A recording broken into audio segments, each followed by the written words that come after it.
distractions and those echoes that come through. And I have disabled the cameras, so at least from that point of view, it will save you guys some data as well, because obviously we're all on a data saving mode at the moment, because we're only being given a small amount of data for the exams. And then lastly, please do use the hands up icon or feature if you want to ask a question. It just helps keep everything orderly, and then I'll go through the hands as they show up. On my side, Teams shows me, this is hand 1, 2, 3, etc. And at least we can get through them in a nice orderly manner.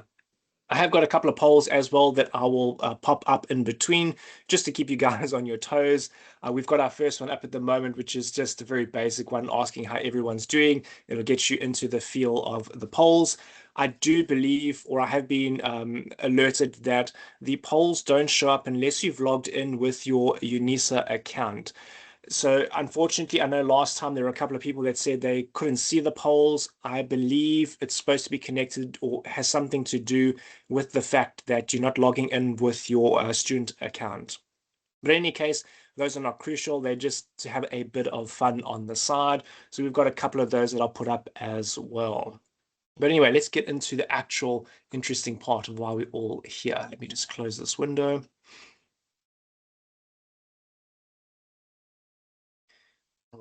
So let me share the actual past paper. What I'll do as well is I did share it on the WhatsApp groups, but let me drop it in the chat as well in case we have anyone here that's not on the WhatsApp group. Let me just find the attachment button.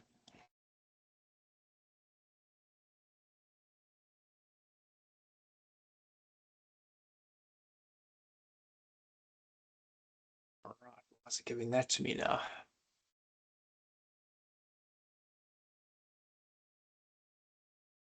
All right, I see it's now not giving me the option to attach. Let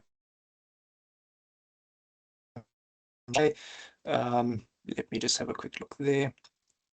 All right, I am not sure now what happened, but it's taken away my attachment function. All right, so sorry guys, I can't share the past paper with you in the actual chat on Teams, but I did drop it on the WhatsApp group and on the Telegram group, so you should be able to get it from there, or maybe one of the other legal eagle eyes out there has noticed the little attachment button, and maybe you can drop it on the chat for everyone, but I will be sharing it as well. Let me just do that now for you guys. And then we can work through the questions one by one.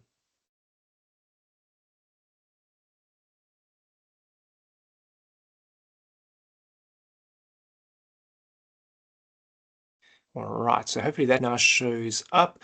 If you can just give me a couple of thumbs up just so I can make sure that Teams is definitely playing ball with us. Last week, it gave us a couple of challenges, so it was like, oh, come on, technology. Oh, perfect.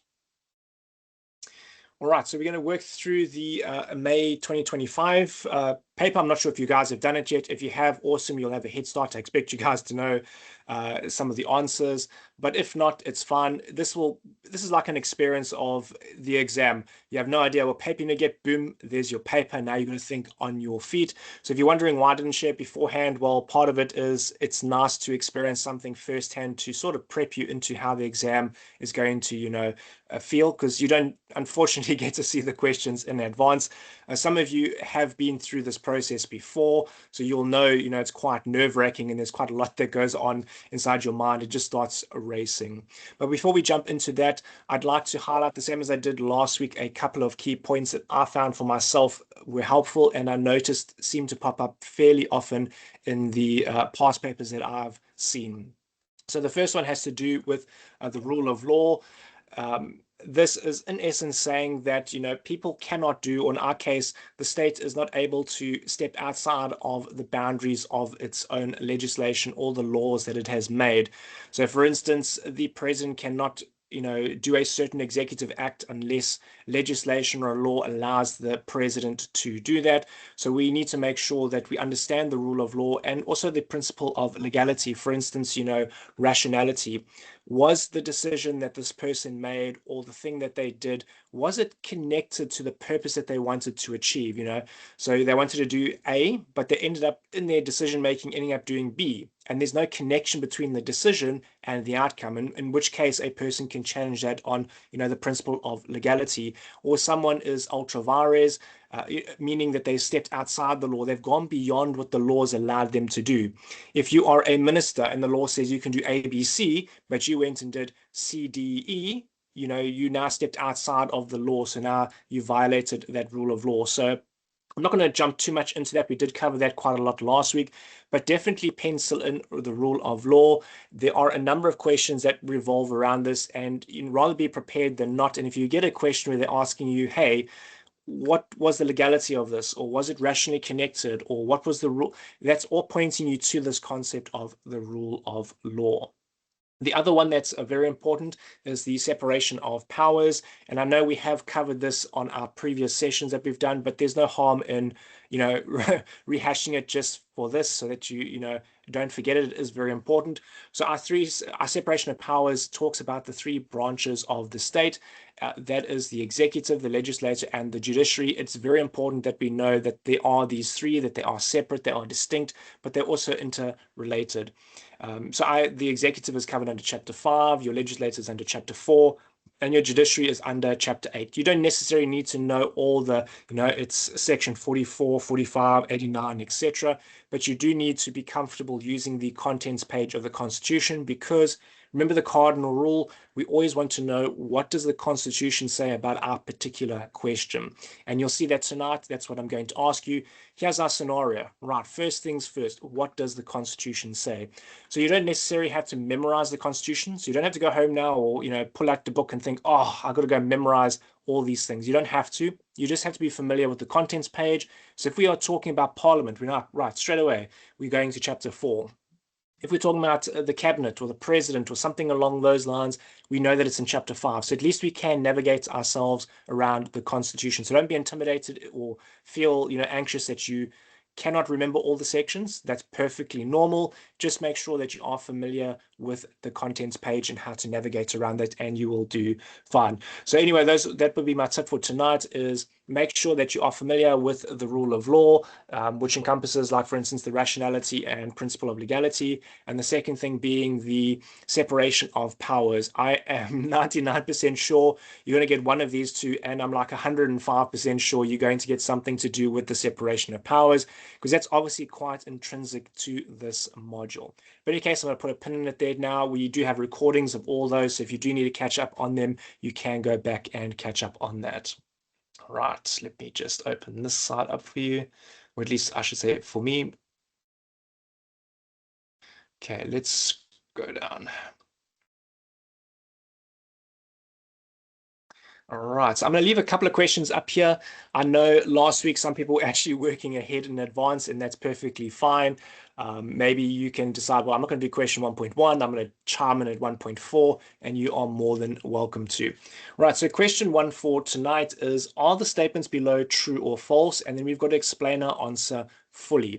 So remember, now we are giving a certain amount of marks. In this case here for 1.1, we've got 7 marks. For 1.2, it's 4 marks, 5 marks, 6 marks, etc. Depending on the number of marks that we have will depend on how much we have to write and how much information we have to include. As a rough rule of thumb, 10 marks is about half a page to 1 page. Now, it's a very rough rule of thumb. You might be able to get away with less, you might need a bit more, etc. But bank on that sort of thing, half a page to 1 page for 10 marks. So our first question is for 7 marks. So tonight, I'm not going to ask you to give me an entire essay or an oral report or anything along those lines. What I want to start off with is number 1.1, do we think it's a true or false? And if you know the answer, or what is the reasoning for a section number, or you believe ABC, etc., we can start off with that. As I mentioned earlier, I have been involved amongst my own exams as well, so I haven't been able to spend as much time as I wanted to on this particular session, pulling out all the different constitutional sections, but I've tried to include at least one for each question, just to sort of get you going in the right direction. But anyway, okay, so question 1.1 is, a person by the name of Dubious Tubella is a constitutional law student. What an awesome name, eh? He has stated on WhatsApp group that devolution of power and delegation of power are one and the same concept. So is this statement by Dubious true? So now when we're writing our exam here, we've got to say it's true or it's false. We've got to choose one or the other, and then we've got to explain fully. So we're going to write at least, probably 2 paragraphs of information here, maybe a bit more depending on how you answer this, but we've got to make sure we get our 7 marks. So who wants to give this one a go first? Do we think this statement is true or false? And an extra bonus gold star if you can give me a reason for your particular answer. If you're feeling shy, you're more than welcome to use the chat box, but don't feel shy. We're a family here. You are more than welcome to raise your hand, and then once I recognize it, you can then have a chat with us as well. But as I say, if you are a bit shy, you're more than welcome to use the chat box. I actually see there's a couple of chats. Let me go and have a look and see what we've got so far.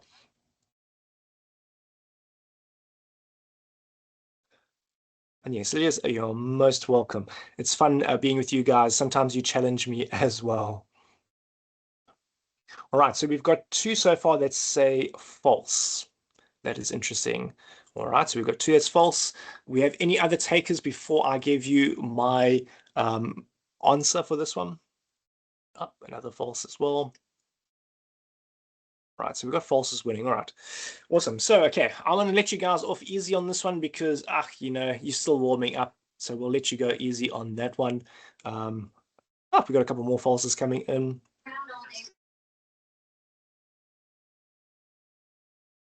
Oh, there we even had an explanation there. Awesome. All right. So for this one, I would say that the statement is false. The reason being is that devolution and delegation of power are 2 slightly different things. So what I might say would be that, for example, devolution is the act of transferring power from one body to another. And by doing this transfer, we're actually vesting control and exclusive use of that power into this other body that we are transferring it to. For example, the devolution of powers between the 3 different spheres. So we've got the national government, the provincial government, and the local government, and each of those has exclusive powers. And the National Assembly can devolve some of its powers to the provincial government, and the provincial government is able to devolve certain powers to local government, etc. But when we devolve that power, we are in essence giving it up to another body or another person to exercise that power with their own discretion. So you no longer have discretion on that. Whereas delegation is, you are handing over the power, but you still retain that power. That power or that authority is still vested in you. My example in this one might be, for instance, under section 40, where it talks about the different separations of government, but the interrelated, etc., etc. But yeah, anyway, I'm gonna put a pin in it there now. Otherwise, we'll get stuck on 1.1 too long. But in any case, that's just sort of a basic answer. For myself, I'd probably write 2 paragraphs worth of information, maybe 3. The first paragraph might be explaining why, true, false, etc. We're going to have a paragraph on devolution of power and then a paragraph on delegation of power. So you're looking at maybe 2, maybe 3 paragraphs for this 7 marks. All right, so the question 1.2 is, the High Court has the requisite constitutional jurisdiction to decide on the constitutionality of amendments to the Constitution, such as the proposed amendment in the form of the bill amending the Constitution to introduce an anti-corruption commission. So what do we think this one is? Do we think this is true or false? Can the High Court decide on the constitutionality of legislation? Jay, I see your hand is up. Hi, Darren. Can you hear me? Yes, I can hear you. How are you? I'm awesome. Yourself? Good, thanks. So that answer I think is false. All right. I can give you a little bit of a reason. Perfect. Go for it. You get a gold star for your reasoning. So from my point of view, the Constitutional Court is the highest court of the land. Therefore, the High Court cannot decide on the constitutionality of the amendment of the Constitution. Only the Constitutional Court can do that. But to find the section, I need to still do that. No, that's fine. For tonight, I don't expect you guys to know all the section numbers offhand. I'll give you an extra gold star for it. But for tonight's purpose, it's just, do you think it's true, false, and sort of a basic reasoning. So what you did is perfectly fine. Oh, thank you. All right, I'm just going to pop over to the chats. Let's see. We've got some here saying false, false, final say. 167, I'm not sure. All right. Chega, I see your hand is up.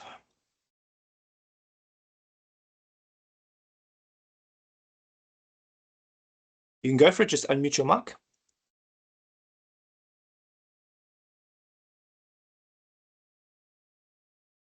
I'm not really sure what's happening there. Let's go to Vutomi.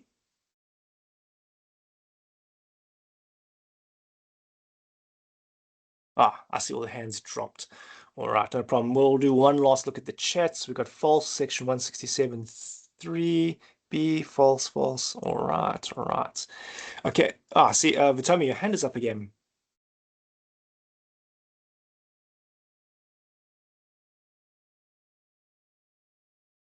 All right, I'm not hearing anything happening there. Mrs.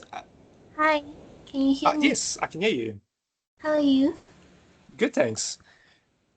I'm also good. This is not like with like the answers, but I just wanted to ask if it was possible for you to like show us like if you have the memorandum or your past exam script, if that's okay with you, to show us how to reference and everything for the exam, because a lot of us got 0 on the first assignment because of referencing.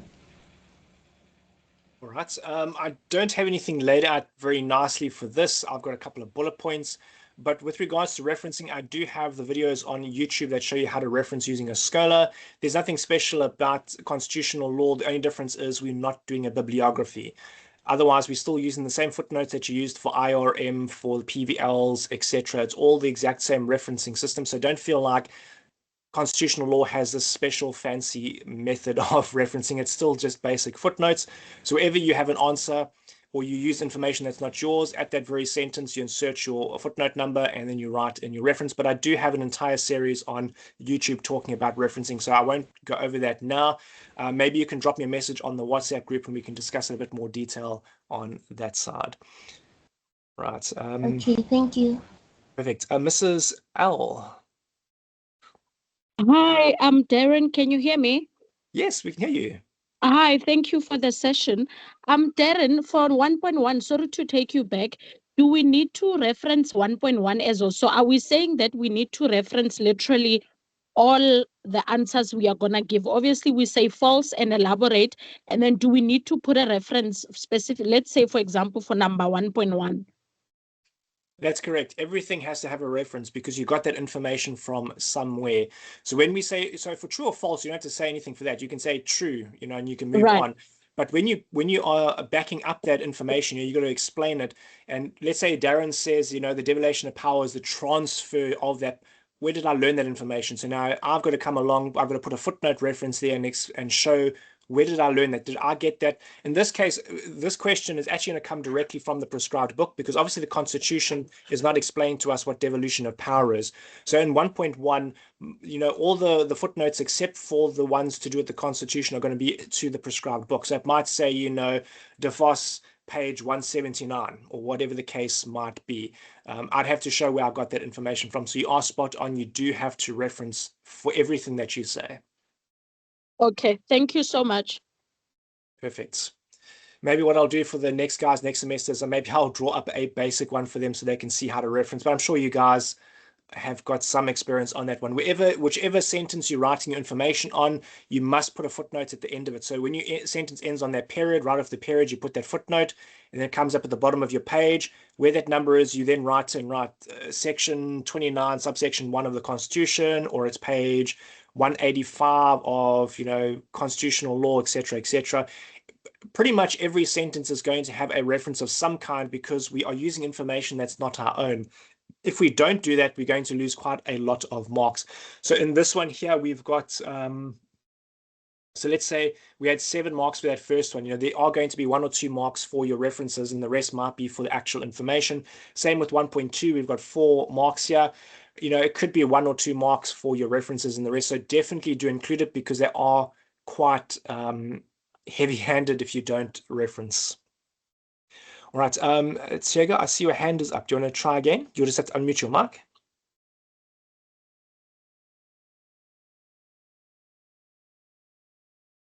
All right, I'm not seeing anything happening there. Maxine, do you want to go for it? No. now. Hello. I just wanted to ask, I think it could be true, but you have to take it a step further and explain that the Constitutional Court will have to decide whether the declaration basically is valid or invalid of the High Court. So it wouldn't just stop by the High Court. All right, I love that answer. That's exactly what we're looking for on this particular question. So the key wording, let me just pull this up. So the key wording here was to decide on the amendment. So it's not the final decision, as Maxine was mentioning. The High Court does have the jurisdiction to inquire into legislation that may not be constitutional. Let me see, I might have had the footnote here. It should be section 169 of the Constitution. If you guys have got it handy, you can have a quick look up. That does give the High Court the power to investigate the constitutionality of the legislation. But as Maxine was saying, we've got to go one step further. It has the jurisdiction to investigate, but it doesn't have the final say.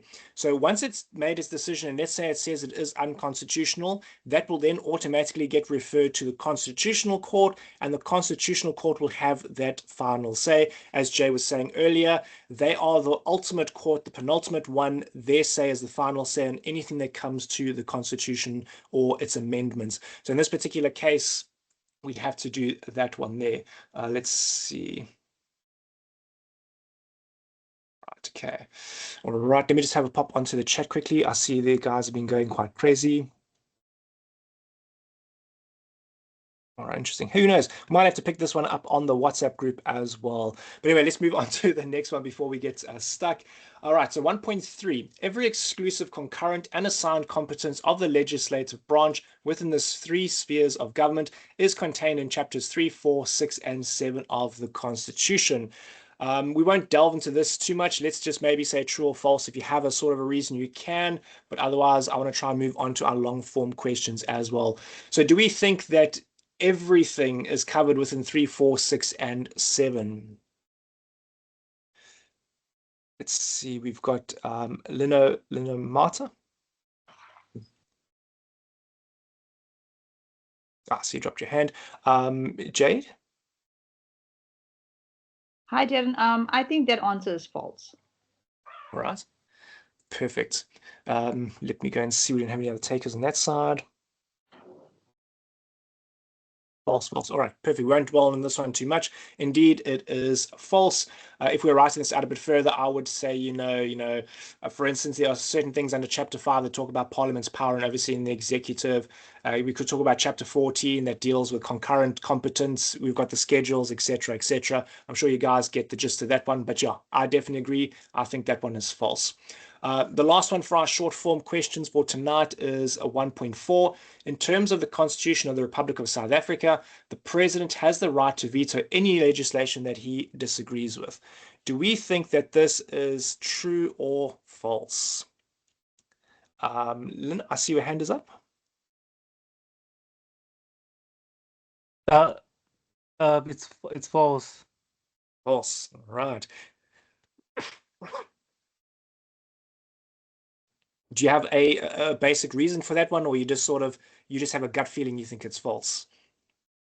My reason of saying it's false is because regardless of whether the president has any disagreement with the legislation, he, however, cannot change it.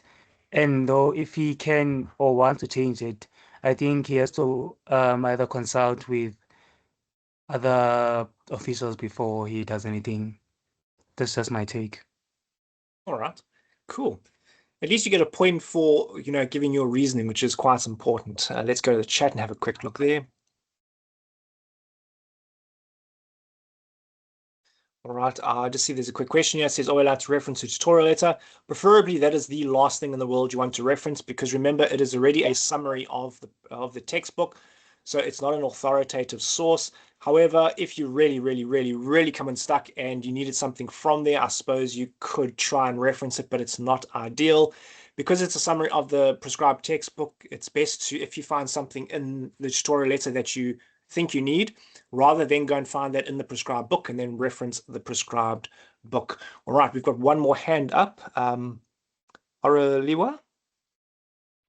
Hi guys. I hope everyone is good.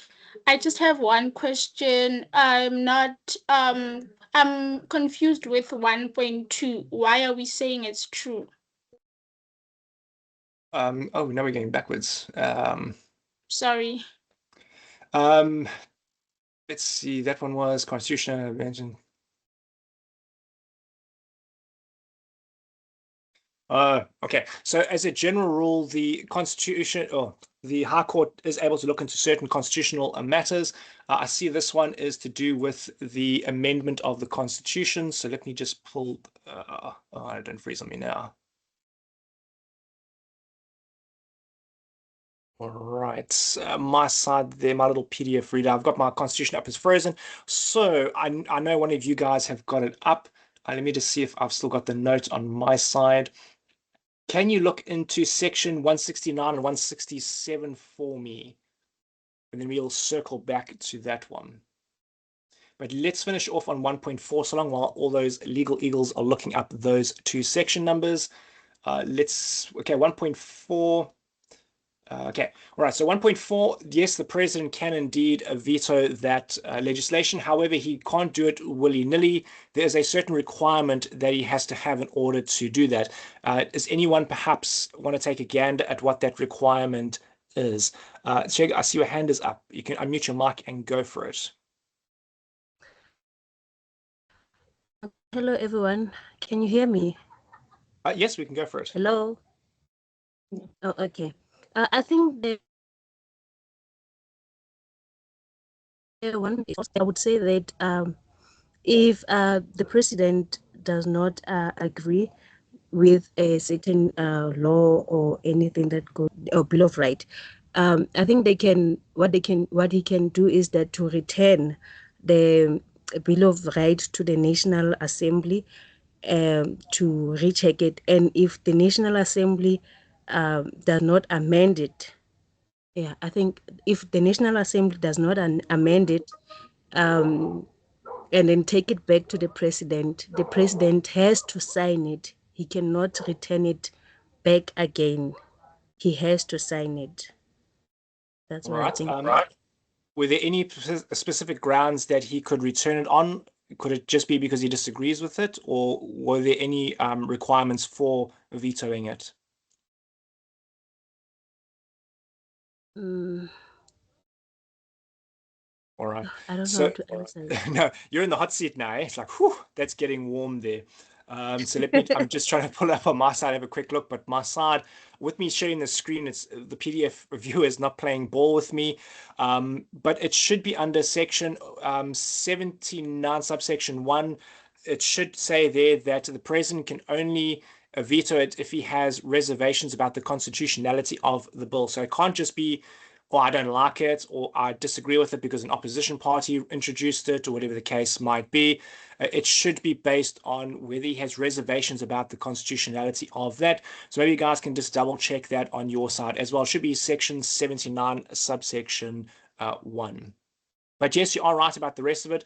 Once he's used that veto and it gets sent back, if they send it back to the president, he's got no option but to sign it. So everything else is perfect. It's just that one little thing that we were looking for there. But otherwise, you were spot on.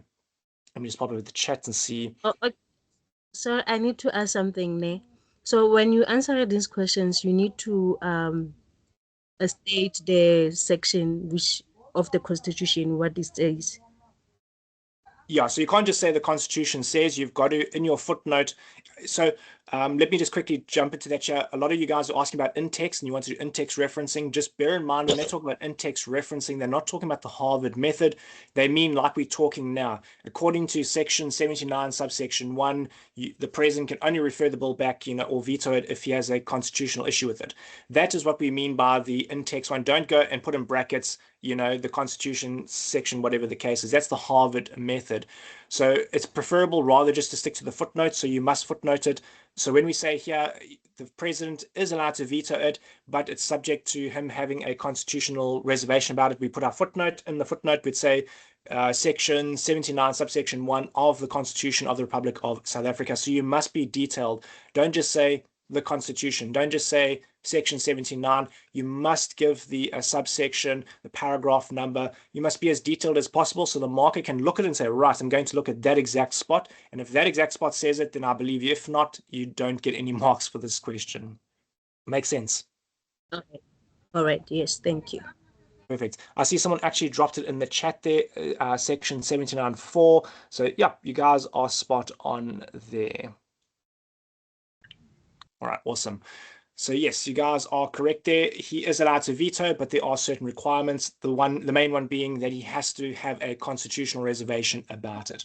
Perfect. We've done all the short form questions. We are now moving it. We're on track with our time. Let me just mute the mics there. Okay, so these are now our longer form questions. Question 2 is worth 18 marks. So bearing in mind our 10-mark criteria, we will be writing a page to maybe a page and a half here, depending on how succinct we can write and how good we are at conveying information. Remember, we don't get marks for just rambling on. The lecturer wants the information, but it mustn't ramble. If you go and make 5 pages out of this question, then you're going to lose marks because you're now rambling on. Right, so question 2. In the case of Sachs v. Minister of Justice, the appellate court stated that Parliament may make any encroachment it chooses upon the life, liberty, or property of any individual subject to its sway, and it is the function of the courts of law to enforce its will. And the question is, when read in present-day South Africa, would this statement be considered as fundamentally and fatally flawed? Motivate your answer by referring to appropriate concepts pertaining to constitutional law. So I'll give you a moment to think about that. Let me just go and double check on the chat so long.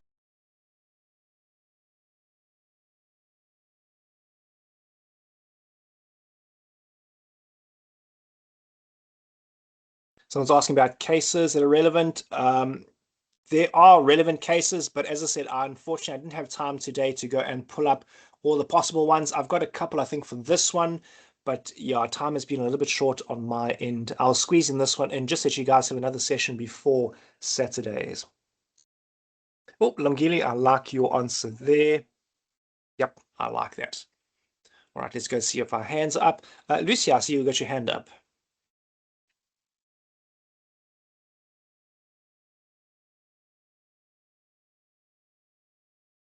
Oh, wow. Hi, Daryl. Thank you so much. Muting was dribbling me there. Thank you for the session. I wanted to say, well, while you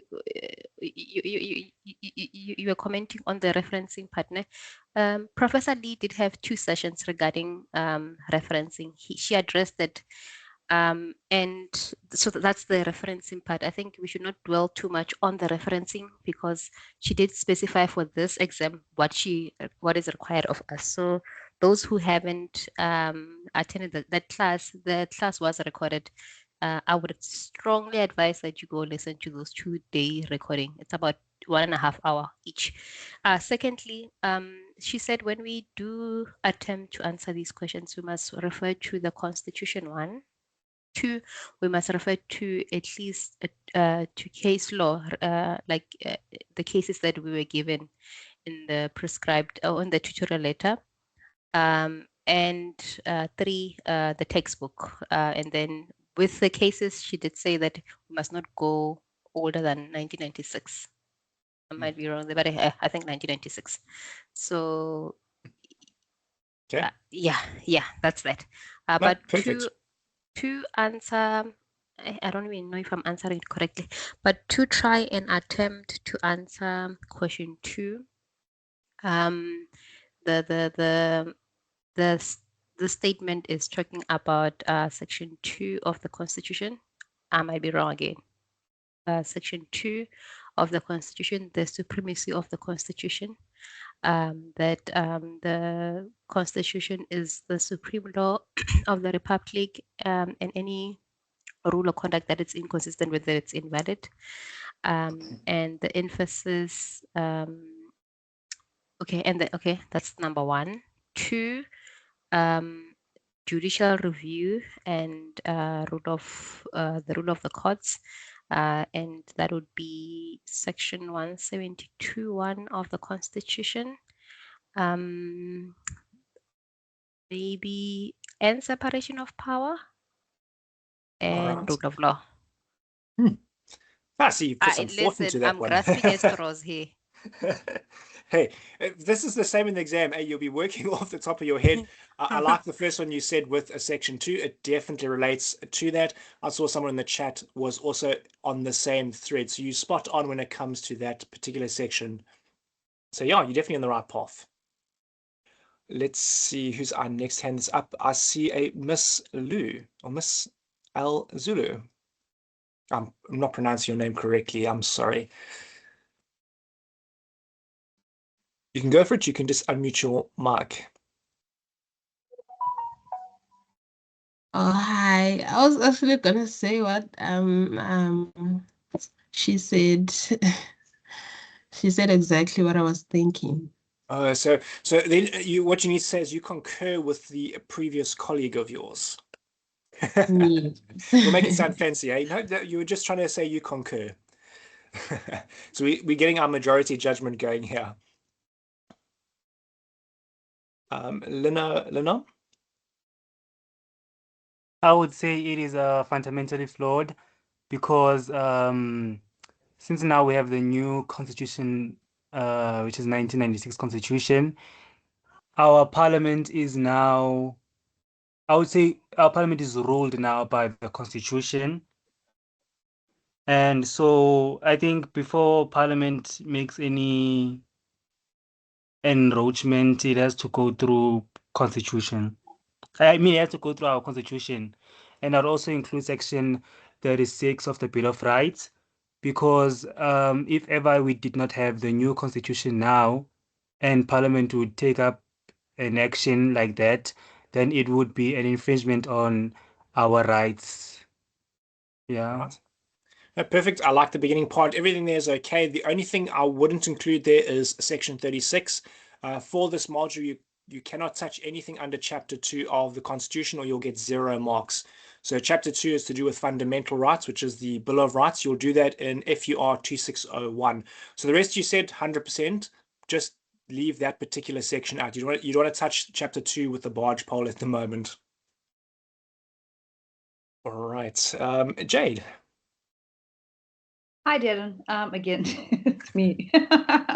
Go for it. Okay, so I'm viewing this very differently, and you can tell me if I'm correct or wrong, correct or incorrect. Okay, so if I'm looking at firstly the case, I'm looking at the case, it's the Stash versus Minister of Justice, 1934 AD. So that alone tells me that it was prior to our constitution, just the case reference alone. We no longer have the appellate court, we have the Supreme Court of Appeal. So that deals with parliamentary supremacy. That was when obviously prior to 1994. Now, and then so after 1994, which is 1996, the constitution came into place. So now we have constitutional supremacy. So I would refer to, so I would say that answer is flawed, fundamentally and fatally flawed. And then I would refer to section 1 and 2 of the constitution, which states that the constitution is the supreme law of our land. We're not dealing with 1934 era. No, you're spot on. So yes, this is definitely having to revolve around section 2 of the Constitution, which explicitly states that it's the supreme law of the land. What I would probably put in this as well, because we're writing, what is it for 18 marks? Let me just open that side of the screen. So yeah, it's 18 marks. We've got to put in quite a bit of information. So what I would do is everything you guys have said is right, but maybe we could throw in there something along the lines of maybe a paragraph saying, this is referring to, pre-constitutional era where we were talking about parliamentary sovereignty. Since 93, South Africa no longer has a system of parliamentary sovereignty. The sole power is now, or the supreme law is now vested in the constitution. You could write up a whole, paragraph or 2 or 3 just on that particular one. So you guys are all spot on, but we've just got to stretch it. Our concertina effect, we've got to stretch this information to be 18 marks worth. So that's probably what I would do. I'd take everything you guys have said. Maybe my opening paragraph might be that I believe this is fundamentally and flatly flawed. give a sort of opening statement in one paragraph. My second paragraph, I might start off on the whole parliamentary sovereignty thing. As you just mentioned now, this is going back to 1934, where it was a total different dispensation. Parliament was supreme, could do everything it wanted, and there was very little that the courts could do with regards to reviewing it. So you could have one or two paragraphs in that.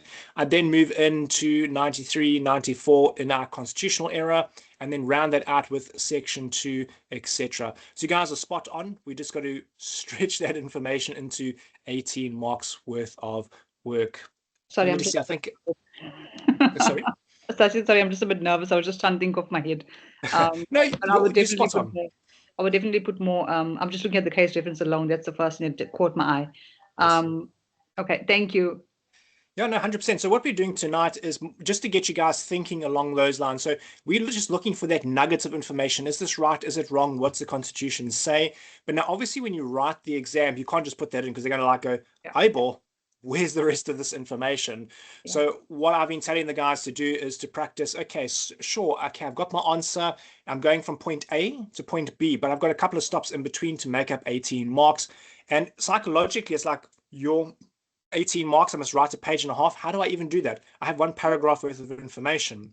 So what I would advise is, as we were mentioning, start off with one paragraph for a conclusion, or one paragraph for an introduction, one for a conclusion. That's 2 paragraphs already. We want one paragraph talking about parliamentary sovereignty, we want one paragraph talking about the 93, 94 Constitution, or 96 Constitution. We want a paragraph talking about the supremacy clause, and maybe another paragraph just to kind of start rounding that out. Hey, look at that. That's 7 paragraphs before we even started writing, and you might like, ooh, we can squeeze something else. And before you guys know it, you're going to have like 2 pages of information and be like, wow, where did all that come from? So at least for myself, I found it quite helpful to sort of start thinking along those lines, and I'd put the headings in as well. So I might have, an opening, or, this one's talking about parliamentary sovereignty, this one says constitutional sovereignty, etc. Sorry, Dan, can I just ask one more thing? Sorry to cut you short. So I would obviously make this like a mini essay because I'm looking at the amount of marks. That's correct. We're looking at about a page and a half worth of information. Yeah. Okay, thank you. Perfect. I'm just going to see if I had another note. I'm sure I did. Okay, now we'll leave all that out. We'll just get from you. Okay, yeah, no, perfect. We'll leave a pin in that for now. Let's go through some other hands. Lucy, I see you got your hand up. Thank you, Daryl. I wanted to ask, in terms of, because I see we referenced the Constitution, so the other requirements from the professor in terms of case law and other legislative, is there anything, maybe I missed it, is there anything that we discussed? Not on case law. As I mentioned, unfortunately, at the moment, I didn't have as much time as I normally have to prepare for this session. So normally I try and pull out, at least one piece of case law, but unfortunately, I see I don't have a particular one for this one. Now, remember, it doesn't necessarily mean every single question has to have a piece of case law. Some of them are dealing directly with the Constitution. So I would hazard a guess and say on question 2, you would most probably be fine referencing the Constitution and maybe the textbook if you wanted to back up the section on parliamentary sovereignty. Sorry, let's mute that. On parliamentary sovereignty. If you had a piece of case law that was talking about the encroachment of Parliament, or talking about the new dispensation, there are a couple of cases talking about that. You can definitely include that and throw in a paragraph, include that case law.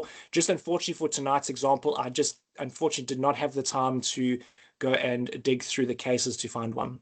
I understand that. Thank you, Daryl. I wanted to ask now, since you are more familiar with this, would the case for Doctors for Life be applicable here, and the one for, what is that thing, pharmaceutical manufacturers, like would those 2 cases be applicable here?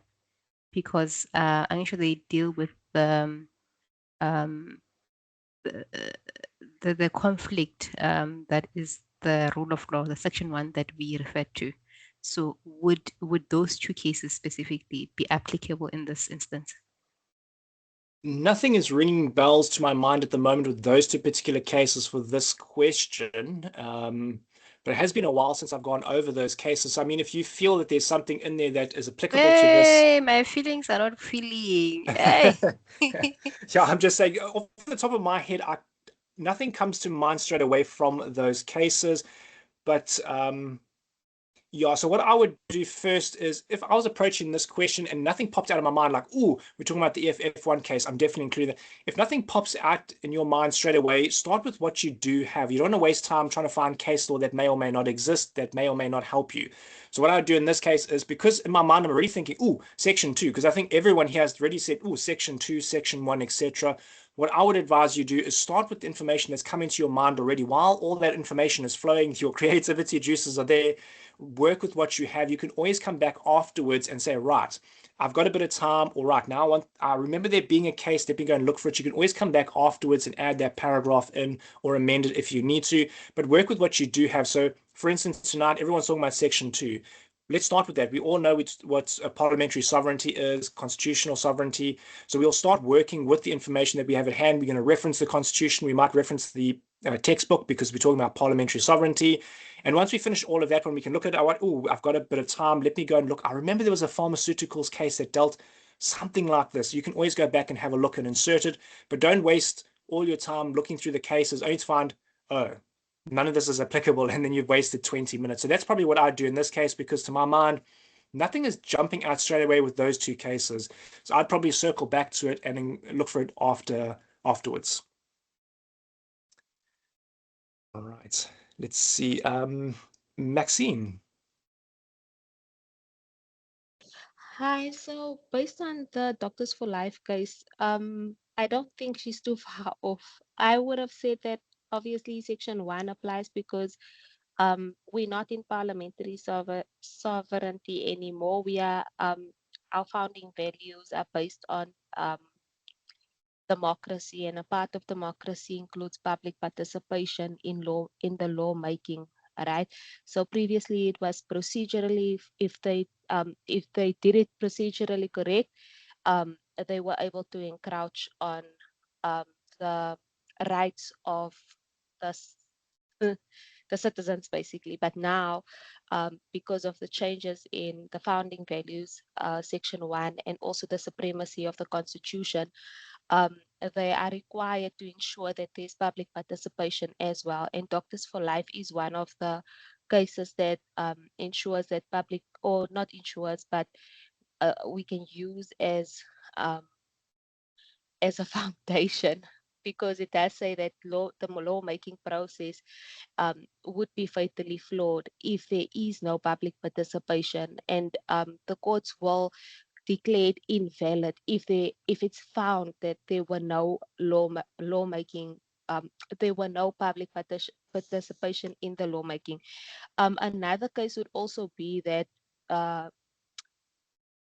what's the Merafong case. I think it's the one where they encroached on the rights of the citizens, and the citizens didn't have the, I don't know if it is the Merafong case, I could be wrong, but they were not allowed to actively participate, or their participation was ignored in the law that the legislation decided to make. So yeah, it comes down to the supremacy, the values and our democracy, as well as ensuring public participation when laws are made. Yep. I think I could be wrong. So I like where you're going. Just be careful you don't go too far into public participation, because our particular question here is talking about how Parliament has the power to make any law at once. So we're not going too far on the lines of public participation. We're more focusing on like parliamentary sovereignty versus constitutional sovereignty. But I like the thinking process where you're trying to put all the dots for cases and how do we align that case with this. So I mean, if this question was a little bit more open-ended, you might actually find a way of bringing in how the legislature works with regards to passing law, and you could then bring those cases in. But yeah, you never know. I mean, you've got a page and a half, so you might actually find a way of bringing those in. But definitely include Section 2. I think everyone is in agreement that Section 2 applies. I don't think we've had anyone disagree on that one. So at least we're all on board with the foundation of this particular question. Sibusisa, I see your hand is up. Yes, evening, Darren. How are you? I'm good, yourself, man. Yeah, I'm okay. I wanted to ask here, I heard you said we mustn't touch chapter 2 of the Constitution. What if I've got a question maybe on that involves direct democracy? May I not use section 17 of the Constitution to explain maybe direct democracy? Also, in terms of multi-party democracy, maybe will it be a problem if I use section 19 of the Constitution? That is my first question. Yeah, so you can't use anything from chapter 2. I think they even speak about this, I think, in the beginning of the year. Chapter 2 is to deal with fundamental rights, which is in a total different module. So this module is only constitutional law. So if we talk about direct, let's say, public involvement, things like that, start thinking, like our previous speaker was saying, the involvement of the public in the lawmaking process, not necessarily the right to vote, but the right to be involved in the legislative process.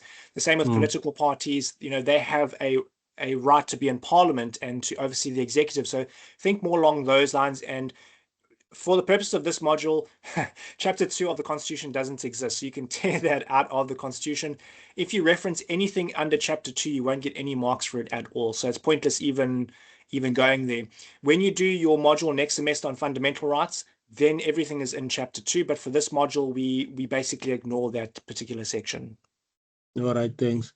Then in answering question 2, will I be off track if I include separation of power there, especially section 165 of the Constitution and also 172 of the Constitution?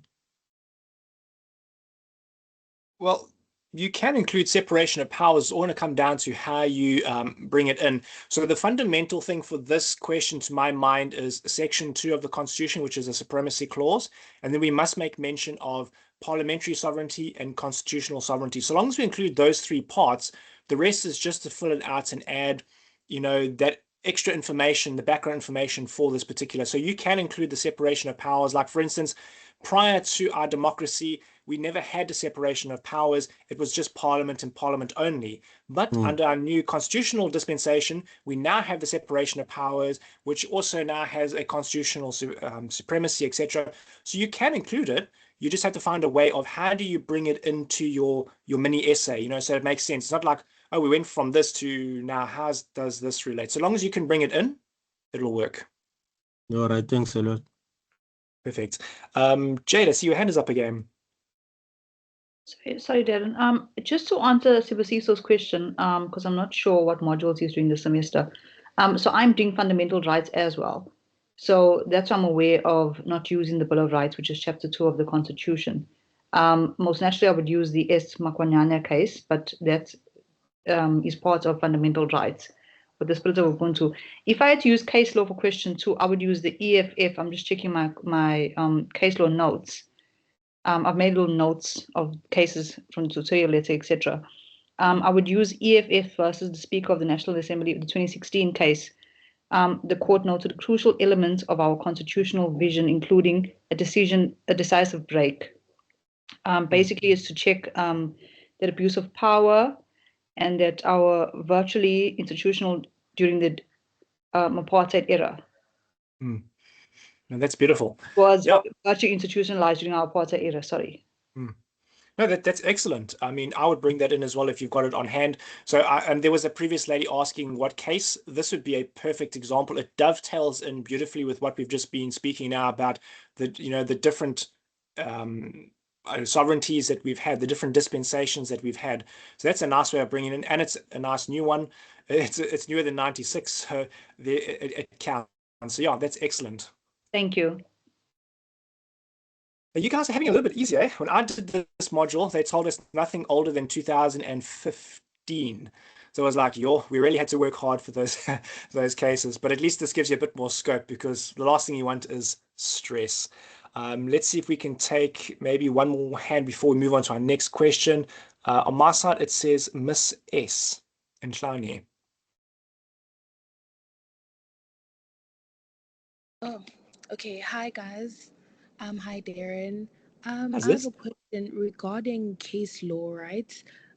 We do have prescribed cases on our tutorial later, but I wanted to ask if can we use, maybe if I have a case that I know, but it's not prescribed on the tutorial letter, but I can use it to substantiate my mini essay, can I use it, or we only use the prescribed cases only? Right. So for my understanding, for the assignments, you are open-ended. You can use any case that you want, but from my understanding for the exam is you have to stick to the prescribed material because they say it's a semi-open book, meaning you only have access to the tutorial letter, prescribed book, and constitution. So if you're getting cases from outside of that, that will be, I think that would be slightly problematic because then they'll know you're not sticking to those three sources. So I would advise, if it possible, try and stick to what's in the prescribed book and the tutorial letter. Yeah, I would advise sticking to those. Okay, thank you very much. Perfect. All right, let's move on to the next question. Hey, you guys are doing awesome, and now just imagine come Saturday, you guys are gonna fly through and get all 18 marks. All right, so let's see. Question 3. Oh, this is gonna be simple. It's like one line. How are you as an individual integrally involved in the optimal functioning of constitutional law? Now, there was someone earlier that was talking about that. She was going on about public participation. I think that actually fits in more so in this particular question. So guys, how would you answer this question? It is 15 marks. So if I was a marker, I'm expecting at least a page of information from you. How would you go about this particular one?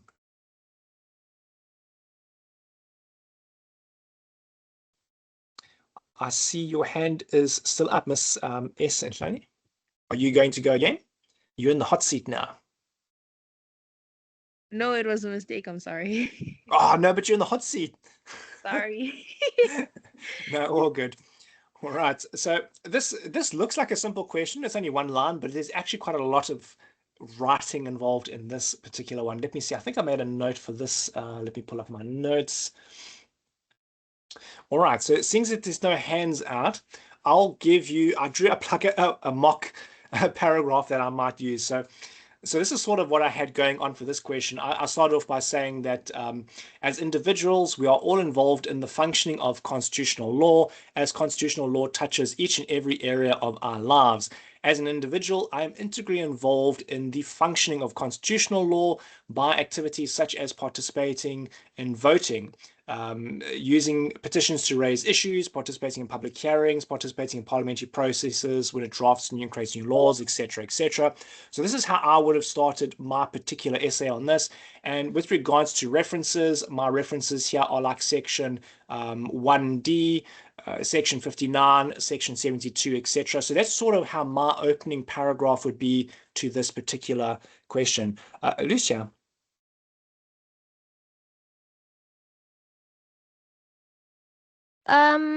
Sorry, I didn't want to stop you from talking. I just wanted to say I have a comment when you're done. Are you done? Go for it. Hey, I'm just here to get you guys going, and then you can take over. Oh no, I'm not taking over any. Jehovah. I know you're in the hot seat now. Now you have to, eh? Everyone's left you alone. You're the only hand up.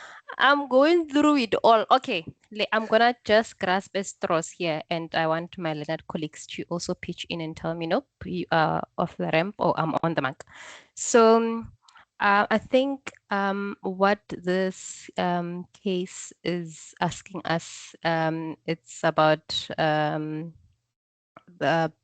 I think it's Jaden or something. She's mentioned the public democracy or participation in democracy.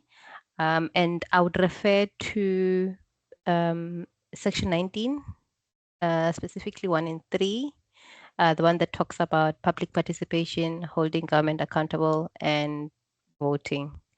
And then maybe the relevant case law, I would refer to the I'm abusing this case, but the Doctors for Life International versus Speaker. It talks about how public participation is essential to democracy, and maybe I'd also maybe I'd also speak about section 38 that talks about enforcing the constitution and just how it's promoting constitutional accountability, and maybe throw in the Fed-Shaw life assurance versus the Greater Johannesburg case, the one that talks that about the public power must be exercised within constitutional limits. Ne? And then maybe talk about section 1C. I think I'm repeating it, the rule of law, and just how maybe when I speak about it here, I'll talk about it in a sense that it promotes or it demands for a lawful governance. Hey, I'm grasping at straws here. And then I'm thinking I was gonna say the I'm not sure if it's a EFF 1 or 2. Let me check my notes. That talks about accountability and responsiveness of the Constitution. Let me check which EFF case is this. I think it's EFF, the 2016 one, because there are two. Yeah. So yes, I would maybe throw it in there. All right. And be at the mercy of the marker. But it's not bad going. Just don't Yeah. include anything from chapter 2. So you mentioned something about section 38, and I think you mentioned 19 or something along those lines. Try to avoid that, because that will lose you marks, because that all falls under the Bill of Rights. But the rest of it, you're going in the right direction. Did I use section 2? No, I don't think you mentioned section 2.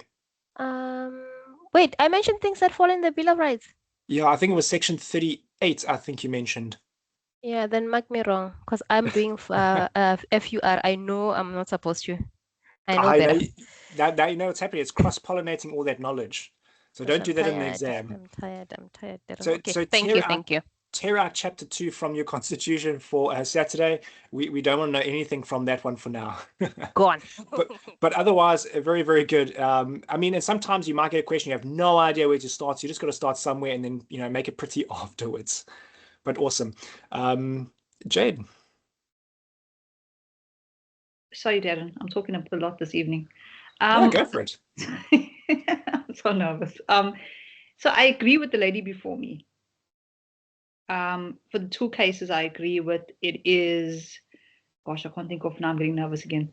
So the first case I think she mentioned was the Fed Life Insurance versus Johannesburg Transitional Metropolitan Council, which says that public bodies are constrained by the law in every sphere of government. I don't know if she mentioned the Democratic Alliance versus the President of South Africa. I would use those two cases, and then it's the rule of law and the principle of legality. I would use section 1C of the Constitution, which says that no one, including the President and Parliament, is above the law. Let me just see. Gosh, what else I have in my notes? Okay, I think let me stop talking. I think just that for now before I make mistakes. So I just agree, with the two cases. No, it's fine, eh? But obviously, I'd give more information. I could use for 15 marks. I just the two cases in the section now, and then I would obviously elaborate more when I'm sitting by myself and typing. It's going to be different. No, we call it the concertina effect. You got to start with some key nuggets first. You got to have so I was including section 1D, section 59, 72, 44, etc. You put all those down on your piece of paper, and each of those goes into a paragraph. And then from that, you can do what we call the concertina effect. You can then stretch it out and fill it in.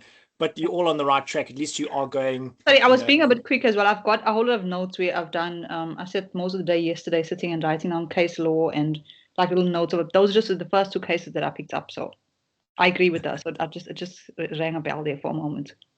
Awesome. I see in the chat we also got the same ones with the Fedger case and whatnot. So yeah, you guys are on the right track. Thank you. Vuyelwa? Good day, Darren. I hope you are well. I want to try regarding question 3. So I would say that direct democracy is involved in this case because direct democracy involves the notion whereby people have a direct say and direct participation on the part of citizenry rather than through elected representatives in the decision making of their political community. This would entail an individual vote by citizens on every piece of legislation. Then it does not often involve at all a complex large democracy such as South Africa. And I would say that the applicable section, it's section 84, subsection 2G, which entitles the president to call on a national referendum in terms of an act of parliament, meaning that the views of citizens can be called on certain issues through a direct ballot. Also, I would say that the case of it's Merafong Demarcation Forum versus the President of South Africa, whereby in that case, a community was given an opportunity to participate in discussions regarding relocating to a specific province from Gauteng to Northwest. The community was involved in the discussions on whether this community should be moved from one province to another. Then 74% of the inhabitants of the community were actually opposed to this community being moved, but it was still implemented and they were moved from Gauteng to Northwest, and the people were very unhappy and there were widespread protests and violence during that decision.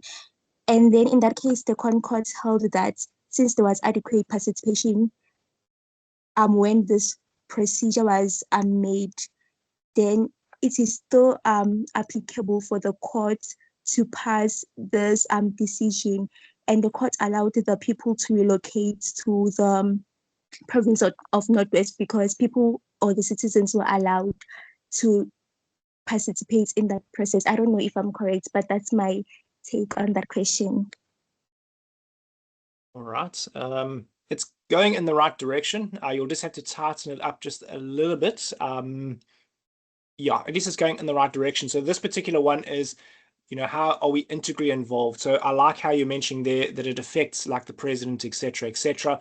And working on that, we could actually round out this question in our conclusion by saying that, you could start off with literally, how am I integrally involved? Question mark. I'm integrally involved because the power of my vote is the one that changes the composition of parliament, that changes who gets elected as president, who then has to go and elect judges and things, because obviously, the JSC and etc. all representative from parliament as well. So your one vote can affect so many different things, everything from, who's in parliament, who's in the executive, to right down to who the judges are, because obviously in the JSC, there are representatives from parliament there as well. So you could take all of that and just round it off nicely into one paragraph that just sums up quite nicely, how powerful your vote is. And that would then say, that's how integrally involved you are.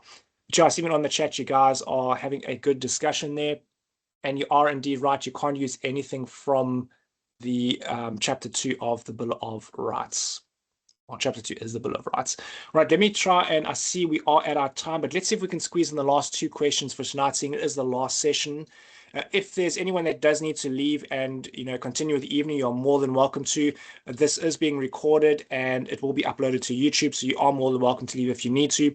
But I think let's just finish, if we can, very quickly the last 2 questions. And then at least you can say, phew, done. We at least did one whole question paper. Right, so question 4. Is history ever relevant when a court is deciding a constitutional matter? Explain your answer with reference to at least one case that has been decided since 2015. And here we can see that, we've got, oh, sorry, I didn't scroll down properly. We can see that we've got 15 marks there. So we are writing a page, page and a half in that sort of region. So who wants to give this one a go? Do you think history is ever important when deciding a constitutional matter? I see we have, we lost a couple of hands there. All right, let's go have a look on the chat. Let's see. And there actually was a case. Let me see if I put it in my note here. I did put it in my note. Awesome. Sam Kelly, do you want to go for it?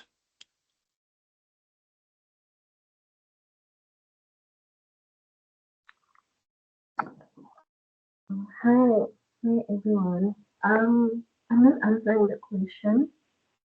I actually have a question concerning prescribed case law.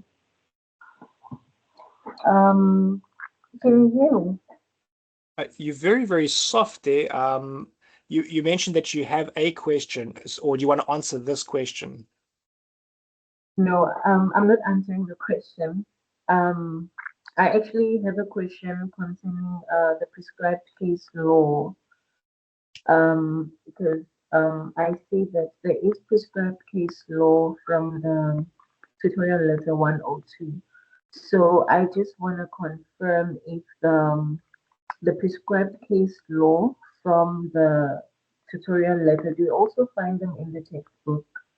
Because I've mostly studied the textbook. I'm not so familiar with the content of the tutorial letter. Yeah, so the cases are in the prescribed book. Remember, the tutorial letter is a summary of the prescribed book itself, so they are all in the prescribed book. Okay. All right, Lynn. Let's see. First hand, Lina.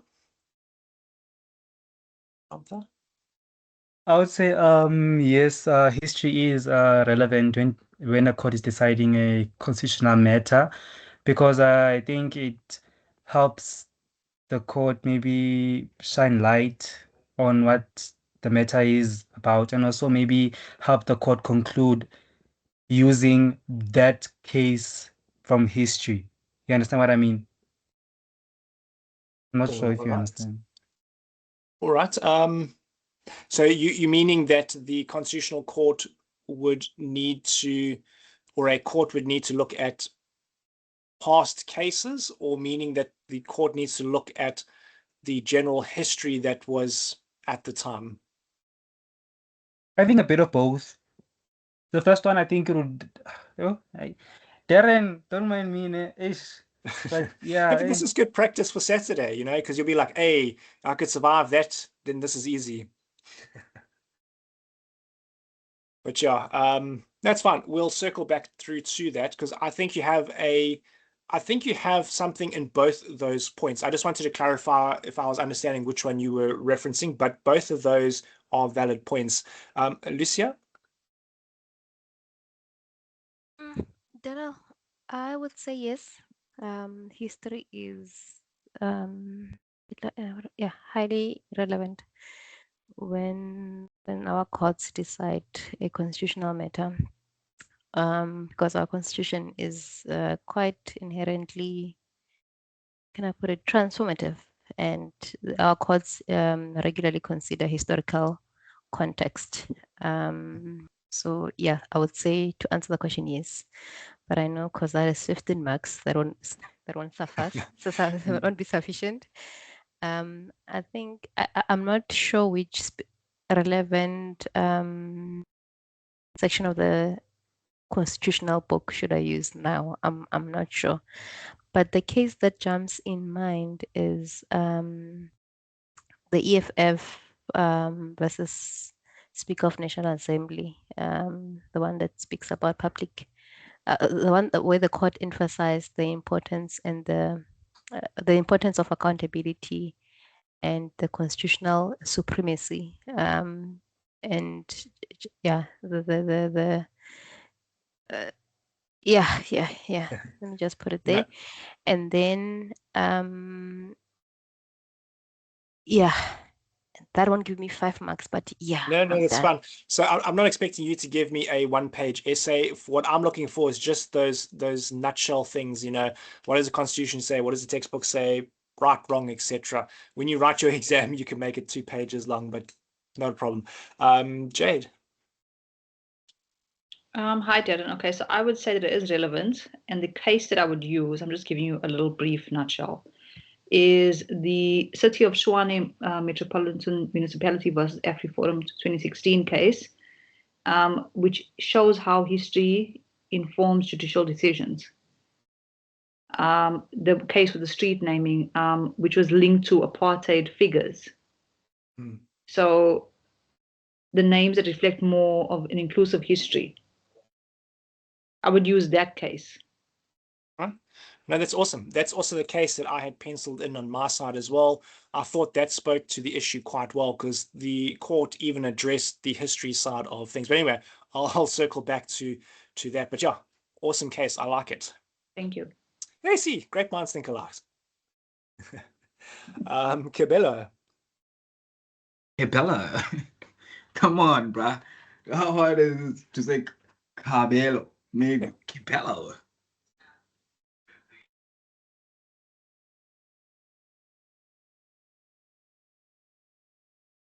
Are you carrying on?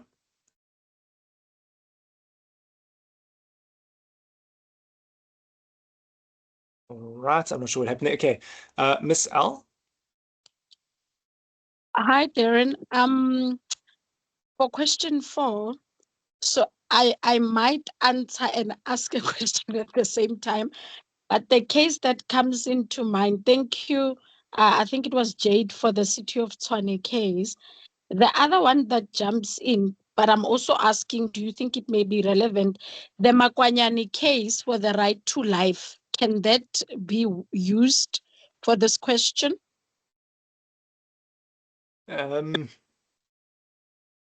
Nothing off the top of my mind is jumping in on that one. Yeah, I think the main emphasis on that one was to do with the right to life, with the death penalty.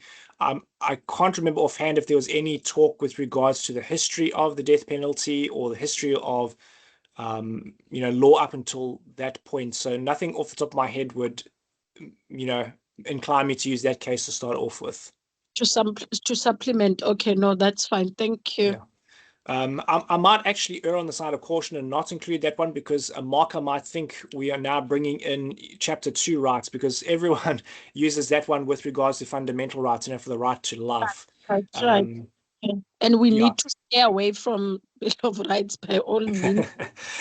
Yeah, we don't want them to think we're bringing in when we're not. I mean, if there were, off the top of my head, I can't remember anything in there that was talking about the history of South Africa and how it, affects the law.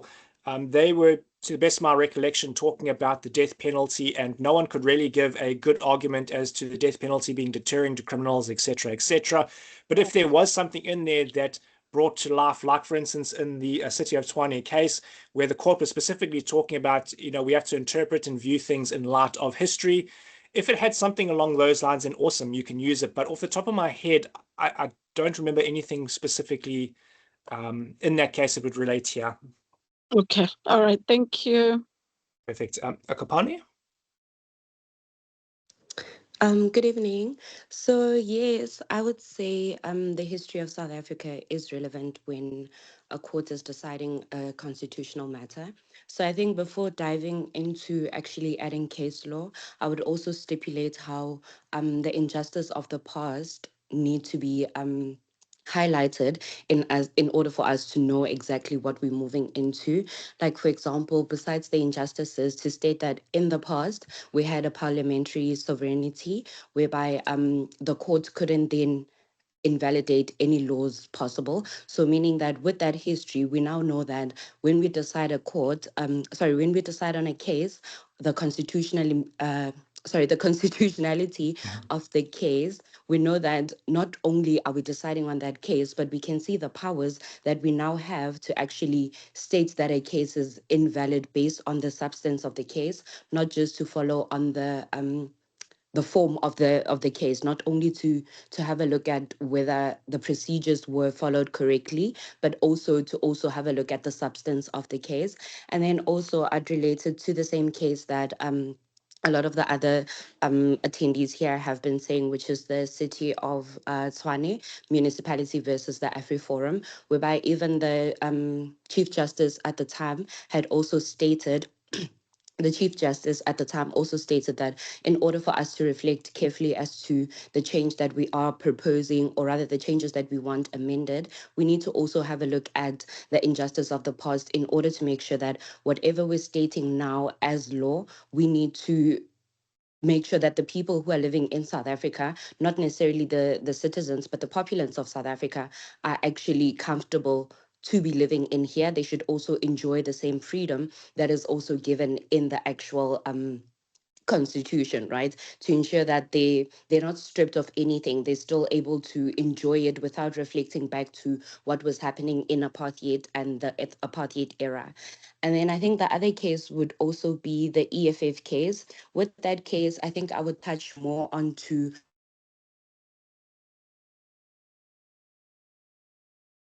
how its system, and with the checks and balances, we have the judiciary, which is independent, and they're also able to sorry, the chapter 9 institutions, whereby the public protector is also able to hold the legislature and the executive accountable for certain conduct. And then in that regard, I would obviously base it on the reflection of the history to say that in the past we didn't have anything like that. You know, it was just, if this is passed, do we agree with the form? Yes.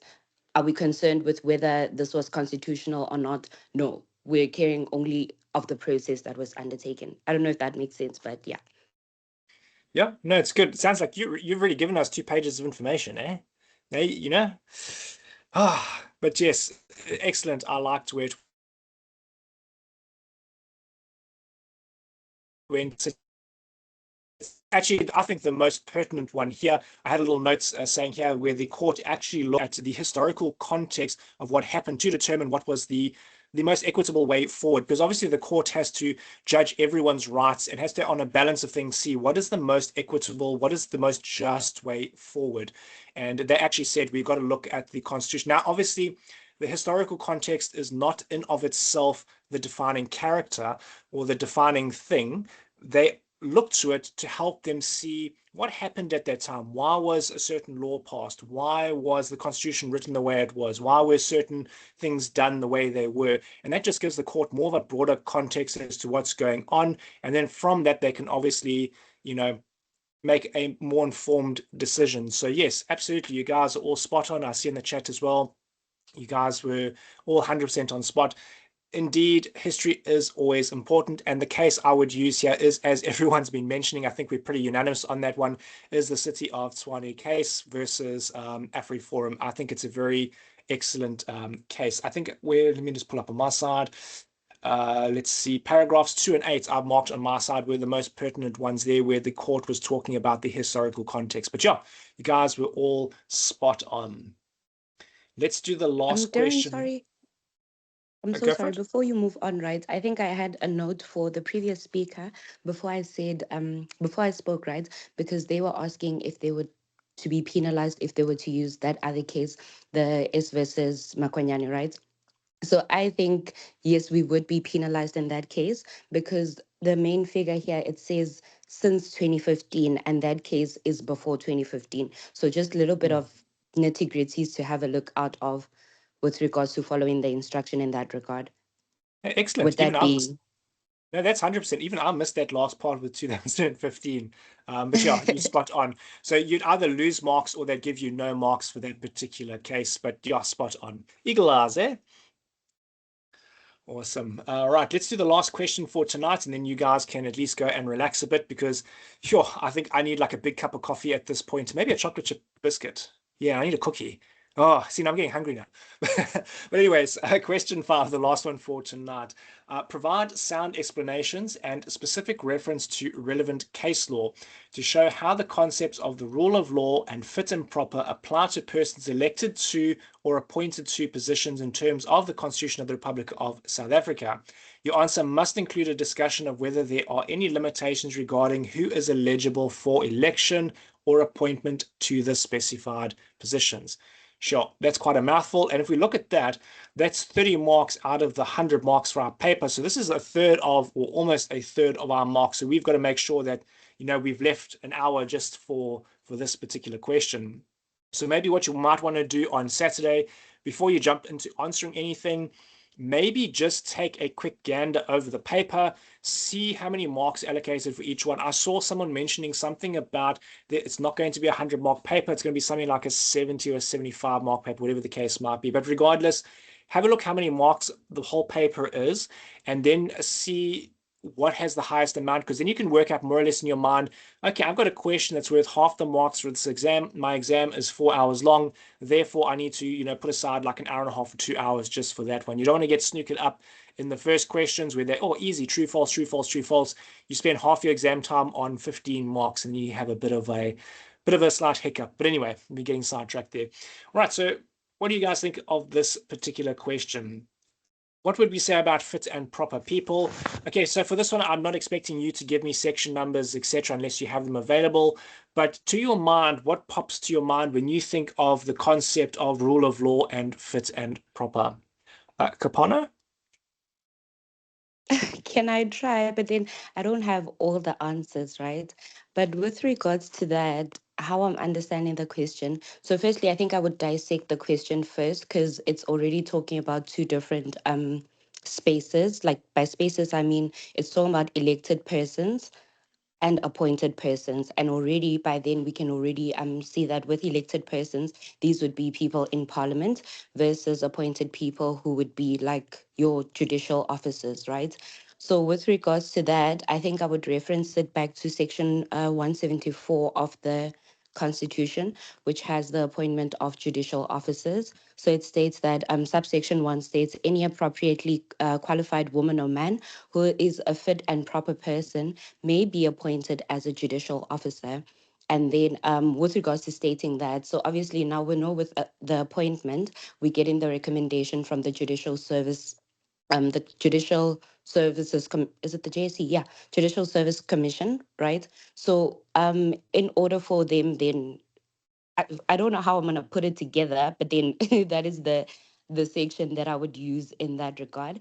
And then also the concept of legality, also to just touch on to say that whatever decisions that the people in the executive are also making need to also be rational in that state, to state that the decision that is made should not just be a decision out of somebody's favor to favor them. Is it of a sound mind? Is this a decision that would have reasons to back for it, right?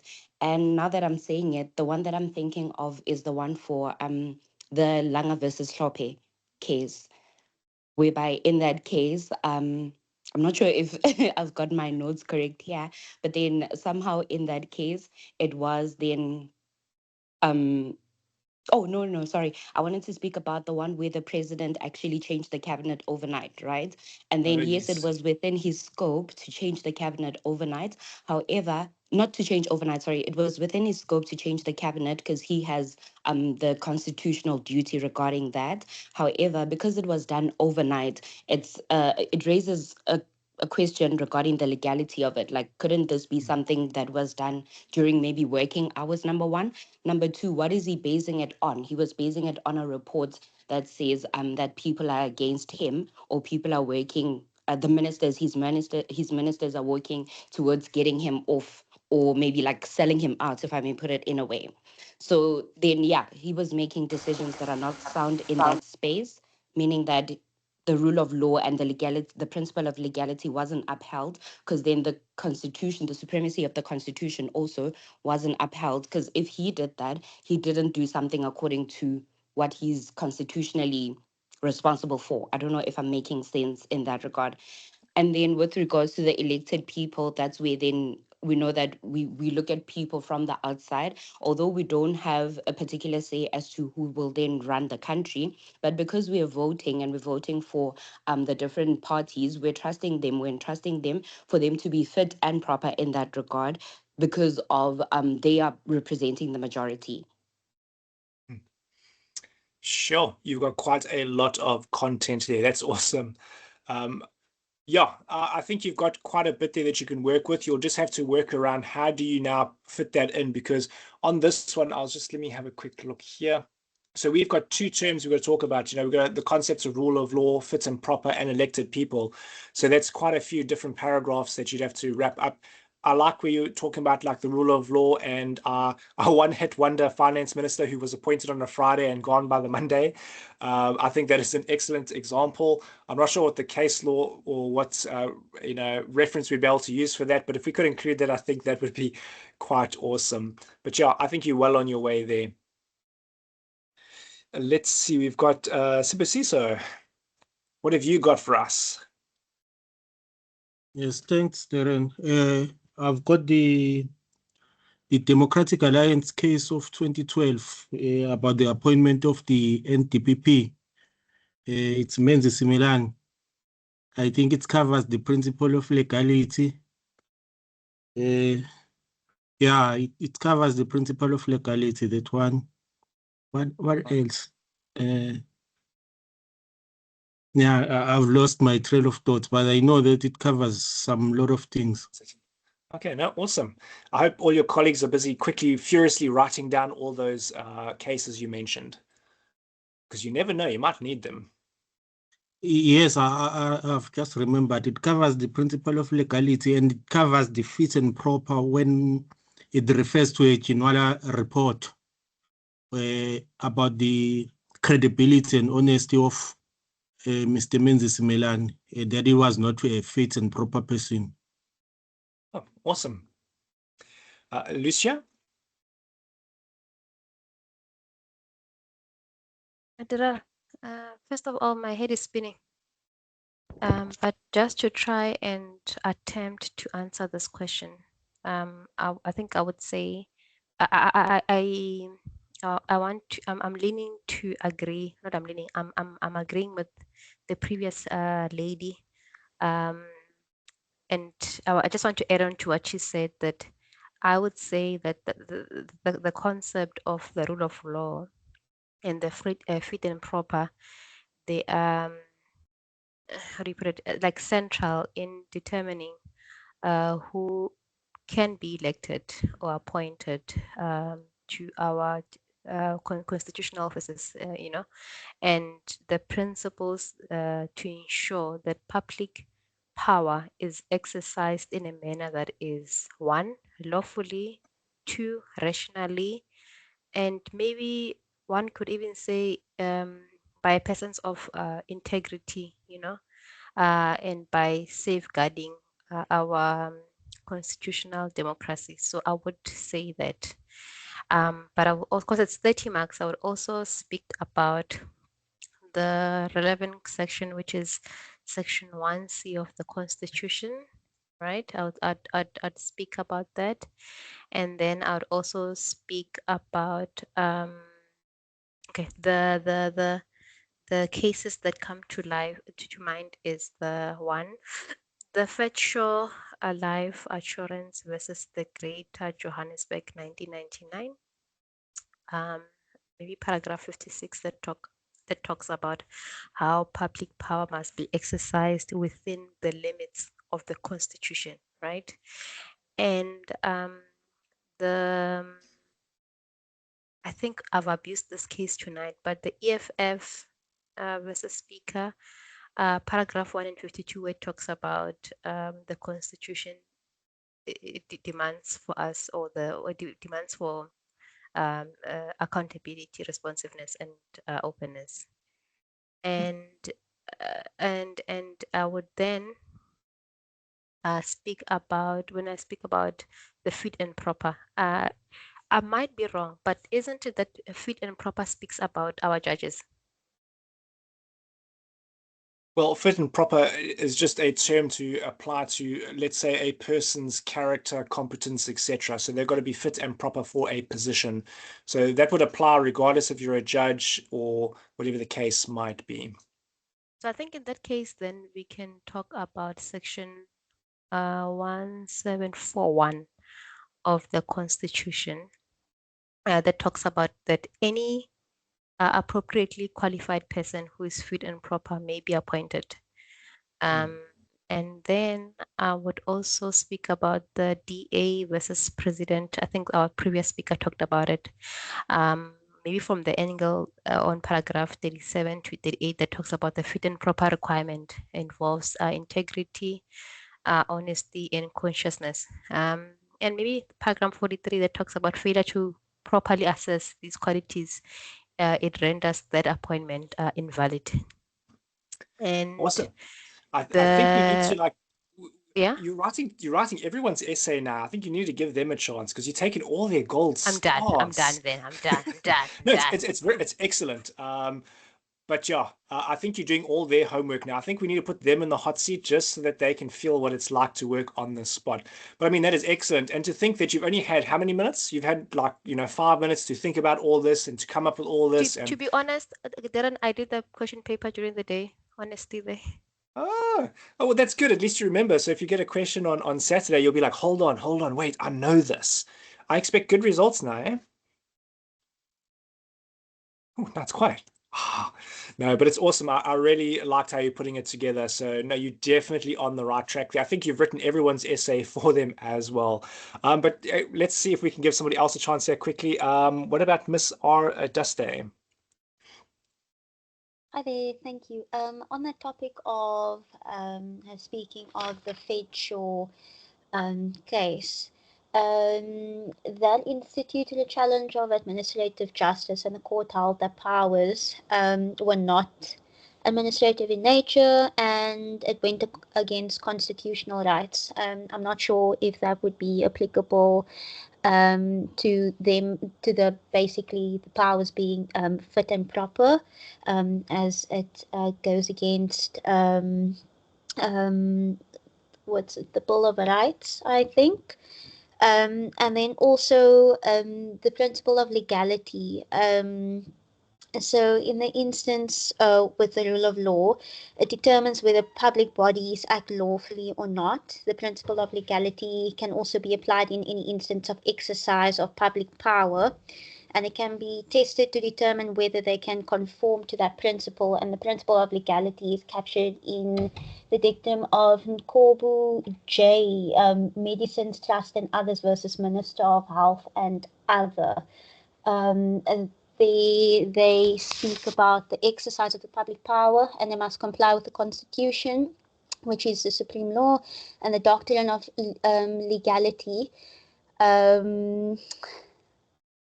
is an incident of that rule of law. So that basically explains like how the rule of law is applicable to the, I would say, executive powers, and essentially also the pharmaceutical manufacturers.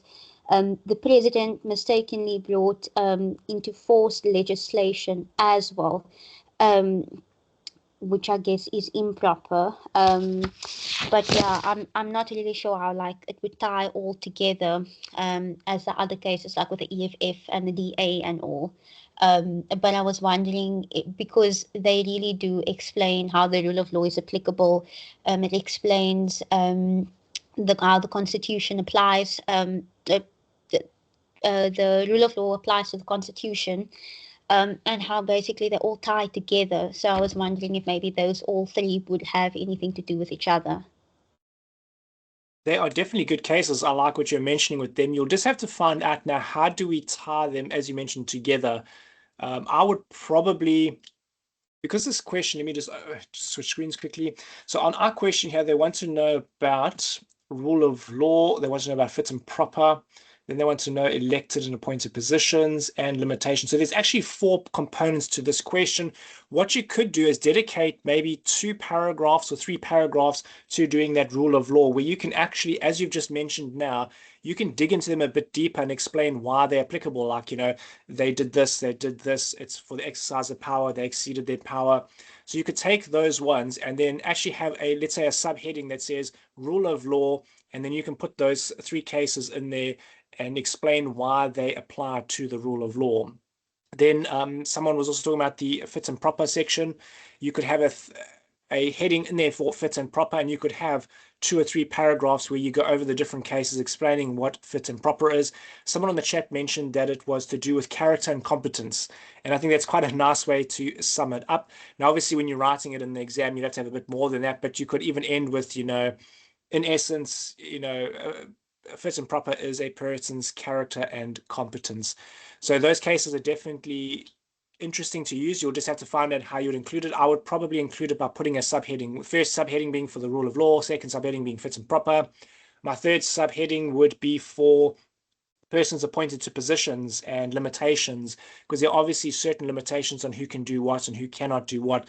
But yeah, but between the 2 of you, I think you can write everyone's essay because you have quite a lot of information there, really good information. I like the pharmaceutical one as well.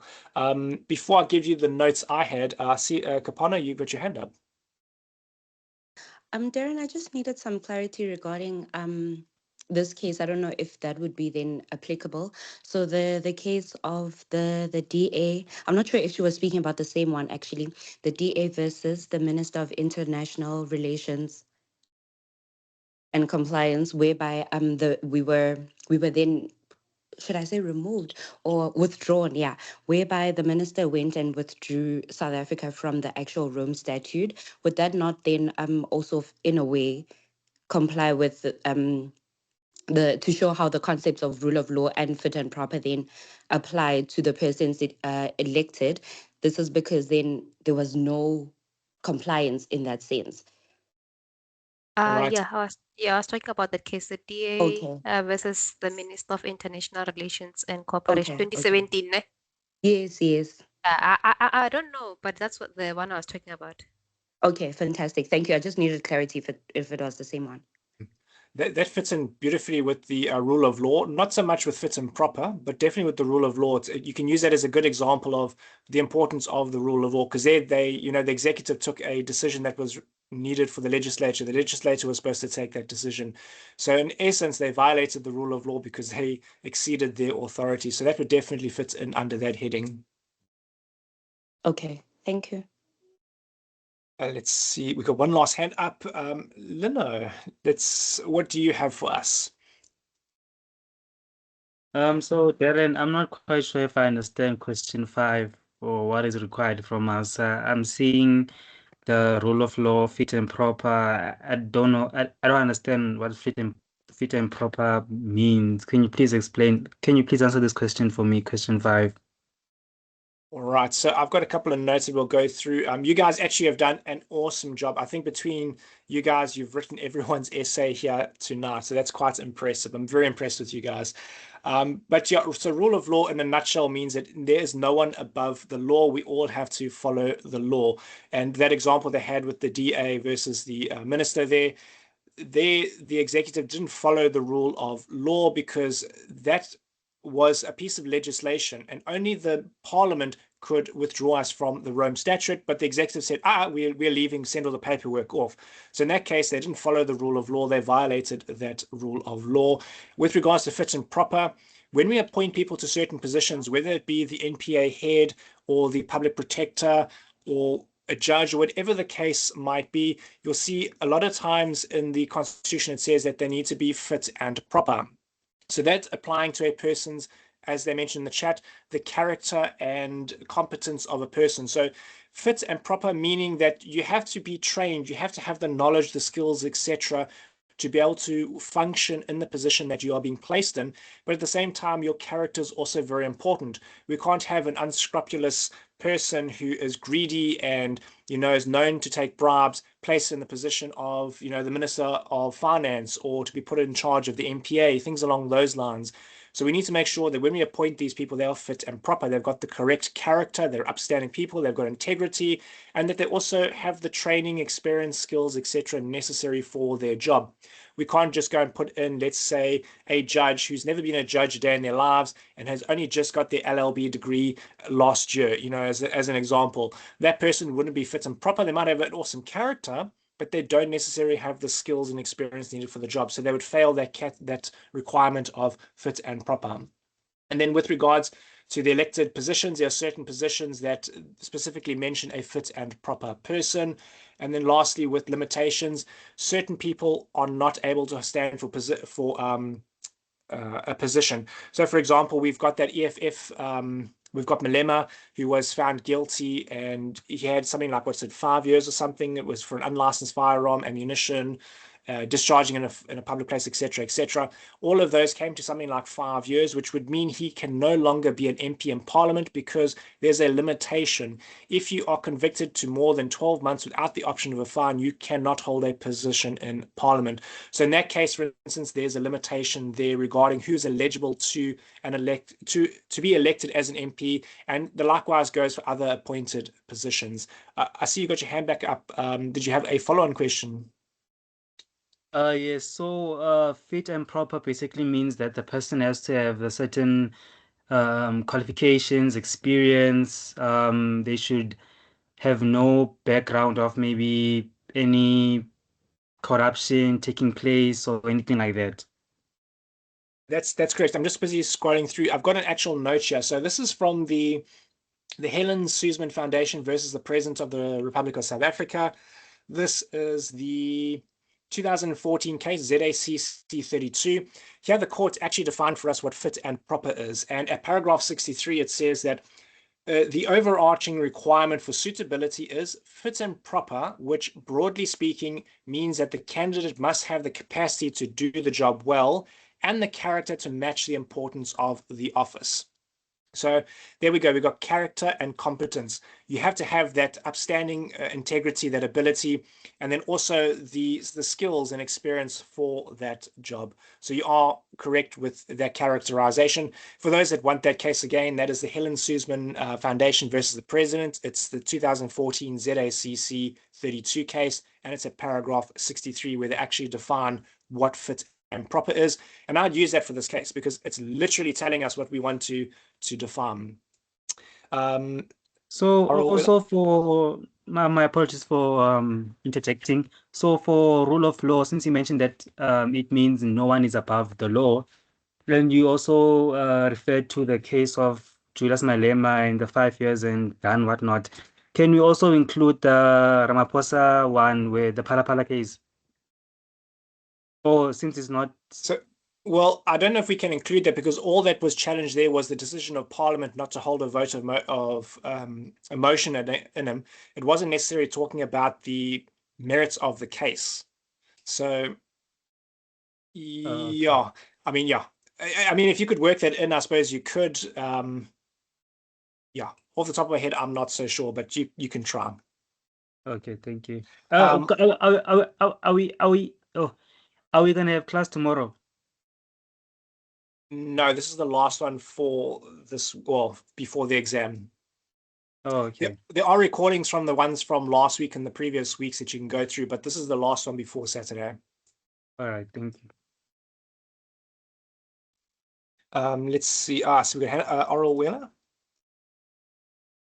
Thank you. I just have one question. With the issue of fit and proper, I heard you were mentioning about the government members. Is it okay to also mention Chapter 9 institution members, the appointment of these members of these institutions, that what kind of members must be appointed for these roles? Because remember, it also speaks of the president formally appointing these officials, but even though he doesn't personally choose them, instead the National Assembly select and nominate these candidates, but then the president must appoint the person chosen by the parliament. So is it wise to also mention the Chapter 9 institution members? You can go and have a look and see, for instance, the public protector, does it say there that they need to be fit and proper? If it's got that in there, definitely include it, because there are certain positions that where it specifically says the person needs to be fit and proper. So there's nothing stopping you from going there and having a look. If you find it, perfect, use it. All right. Nady?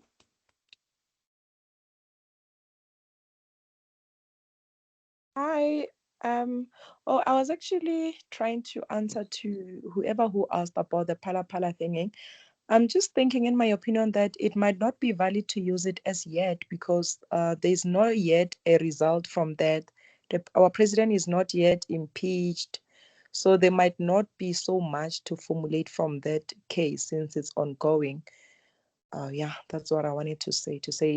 I think it might be avoided for now until there's a proper, result from the entire case.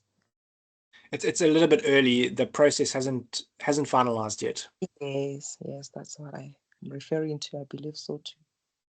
Perfect. Also, since it hasn't been ruled yet, we cannot use that case. No, but I think it's a slightly different thing. So the focus on that one was they were challenging the decision of the committee, because remember, Parliament said, oh, we're not going to have the vote.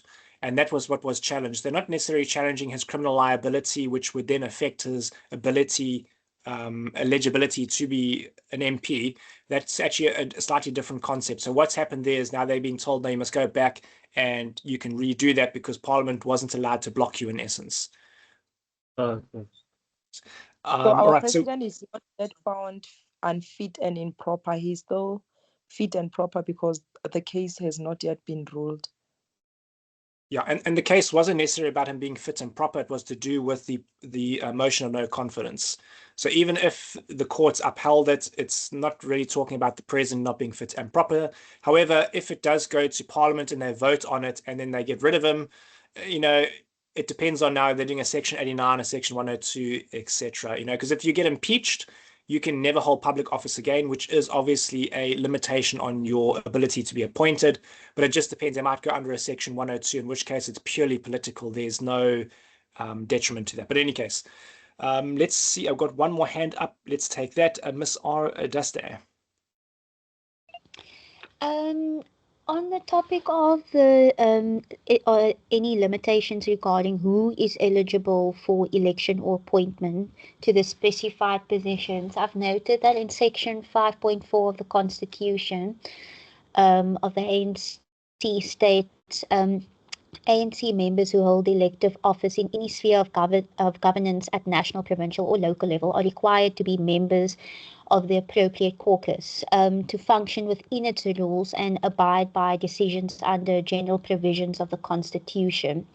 And it would be basically for anybody who is, elected to be within the means of the same, I would say, position. And members who fail to adhere to that can be disciplined and punished. South Africa provisions assist the party and enforce its discipline on elected members, in which 2011 members of the NA were called on to vote on a controversial bill. So I'm not sure whether this might be, applicable in this regard, because they're enforcing discipline, which are the rules and limitations to being elected, and then also considering whether you are fit and proper for, I would say, to be appointed to the position. So I'm not sure whether this would be an applicable scenario. And then there's also a case in 2010 where the chairperson of the NA committee, the military veteran, was removed from his post by the governing party after insisting that the then Minister of Defence should account that to the committee after the work done displeased the minister. And this event faced difficulties by individuals who fulfill their constitutional obligation to hold the executive into account and to pass constitutionality and appropriate legislation. So I'm not sure whether this could possibly also, basically be an answer towards this, because it speaks a lot on the limitations of being an elected person. Yeah, I mean, there's no harm in including it. I mean, we've got 30 marks to make up here, so we're writing 2 pages of information, maybe more. So there's no harm in including it if you can work it in, because as you mentioned, it does speak to limitations, and that's what this particular question is asking for, is, are there any limitations to those appointments? So I don't think there's anything wrong with including it. You just have to find out, how do you work it into your essay and then include it accordingly. Let me just pull up here. All right, that's our last question. We don't have any hands, so let me just see. I had a note here for the rule of law. I just want to quickly pull it up, switch screens quickly. All right, so on the rule of law, for those looking for a piece of case law for that one, I think I saw in the chat you guys were mentioning it. It's that FedSure life assurance case from 98, the ZACC 17. If you're making notes at a paragraph 58, the court said that it seems central to the conception of our constitutional order that the legislature and executive in every sphere are constrained by the principle that they may exercise no power and perform no function beyond that conferred upon them by law. So that quite nicely sums up what the rule of law is. You cannot exceed any powers that have been given to you. If you exceed it, then you're acting outside of the law. The other case, I think I saw someone mention it in the chat. It was the DA case versus the president. It's the 2012 case, ZACC 24. At paragraph 27, the court said, and I quote, "They may exercise no power and perform no function beyond that conferred by law." So if you had to write something on, let's say, the rule of law, both of these cases fit in, they dovetail in beautifully there, and you can use those paragraph numbers. See, I'm saving you a whole pile of work, eh? But both of those do fit in quite nicely. I had another note. I'm just trying to quickly find it. Okay, no, we've already covered that. All right. Only other notes I've got left on this particular section was the Tulama v. Mbeti case, where they said that the position of the speaker required the person to be impartial or unbiased. Not, a train smash to include, but I just threw it in there because I thought it was interesting. The most important ones here are the Fetcher case, the Democratic Alliance case, and the Helen Suzman Foundation case. Those three are definitely important because they speak specifically to the heart of this particular question. But I mean, you guys raised some very interesting points there. Even our last speaker there talking about the different limitations, they're very, very interesting. That wasn't even something that initially came to mind, but it could be included. I mean, we've got 30 marks to play with, so we've got a lot of writing to do. So don't feel afraid to include extra things if you have them available. But in any case, I'm going to stop talking now. I think you've heard enough of me for one evening. That's all the questions on this particular paper. I hope it was at least able to get you guys thinking in the right direction and gave you a bit of practice. The session is recorded and I'll upload it tonight, so at least if you want to catch up, you can. But yeah, maybe we can end if there's, I don't know, does anyone have any last minute questions to do in general with the exam? Maybe we can spend 5 minutes if needs be going over that. Otherwise, if you guys are all sorted for the evening, I think we can call it a night. But, Lynn, I see your hand is up. Go for it. Yes, so this is not quite related to the study guide or whatnot, but I wanted to ask, can we use summarized notes for the exam? Because I do have summarized notes with me here. I just find that study guide is just too much for me to pay. It's a lot. It makes me anxious. So I just did, I printed out summary notes. So would you advise me to use summary notes on the exam? Obviously with the constitutional, with the Constitution of the Republic of South Africa, yeah. So it's quite a difficult question to answer, I think, because it's a very fine line between prepping in advance, which someone might say is now being unethical versus having notes available. I saw something on, I think it was a Telegram group where they mentioned that Professor Lee said you can bring your own summarized notes into the exam. But as I say, that's not direct information I have. That is what I saw in passing. So I would say there's no harm in making notes. So all the cases, tutorial letter 102 is already a summarized version of the study guide. So if you're making your own notes on cases and things like that, I can't see that being an issue. But if you want to, make 100% sure, you can drop Professor Lee a email and then she can just confirm that that is indeed the case. To my mind, I can't see it being a problem if it's just notes. Don't go in having whole essays made up and now you just want to reword them. But if it's just notes, I can't see it being a problem. All right, thank you, Darren. So I was just on the chat there quickly. Is this Bonolo? It says must be on my side.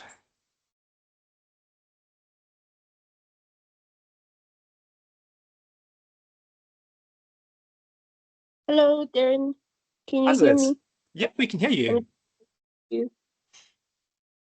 I just wanted to ask, or rather confirm, the structure of our exam. Is it going to be exactly as the one we just went through, or is it structured differently? Because I saw on Telegram, there was a message saying the exam would be 16 questions. So I just wanted to confirm that. All right, so each exam is slightly different. In the past, there's been between, let's say, 3 and 5 questions that they put in. The first one is usually short form, true, false, or short answers. But I do believe that there was supposed to be some sort of change up. I also saw the same there where they were mentioning that they're going to do more questions, but shorter form questions, and something about the marks being reduced. So I'm not quite sure now because this is a new format. So this is the first time that they'll be doing it, whereas previously, I mean, there's always been 3 to 5 questions, the first one always being short form answers. So I'm not sure now with this new change up how exactly the format is going to be, unfortunately. I guess you guys will be brave. You'll be part of the first cohort to see exactly how it works. But I mean, I'd imagine to my mind, having shorter questions and more of them is easier from your side to get marks, because everything's like this last question, number 5, everything was piled in 30 marks. Now it's like, whoa. And if you have no idea about, fit and proper or rule of law, anything like that, then you're in a bit of a conundrum, because now you have no idea what to write.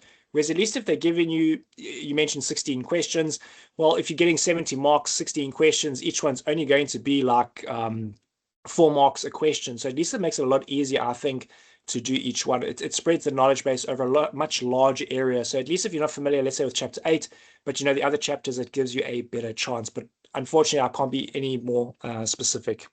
Oyama.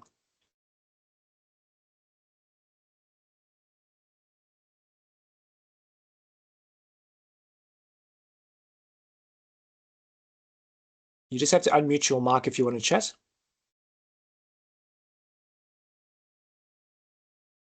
I'm not sure what's happening. Let's go to Takalani. Good evening, Darren. I apologize if I'm asking something that has already been discussed. I arrived a little bit late today. I wanted to ask you to please summarize the concept of checks and balances for me.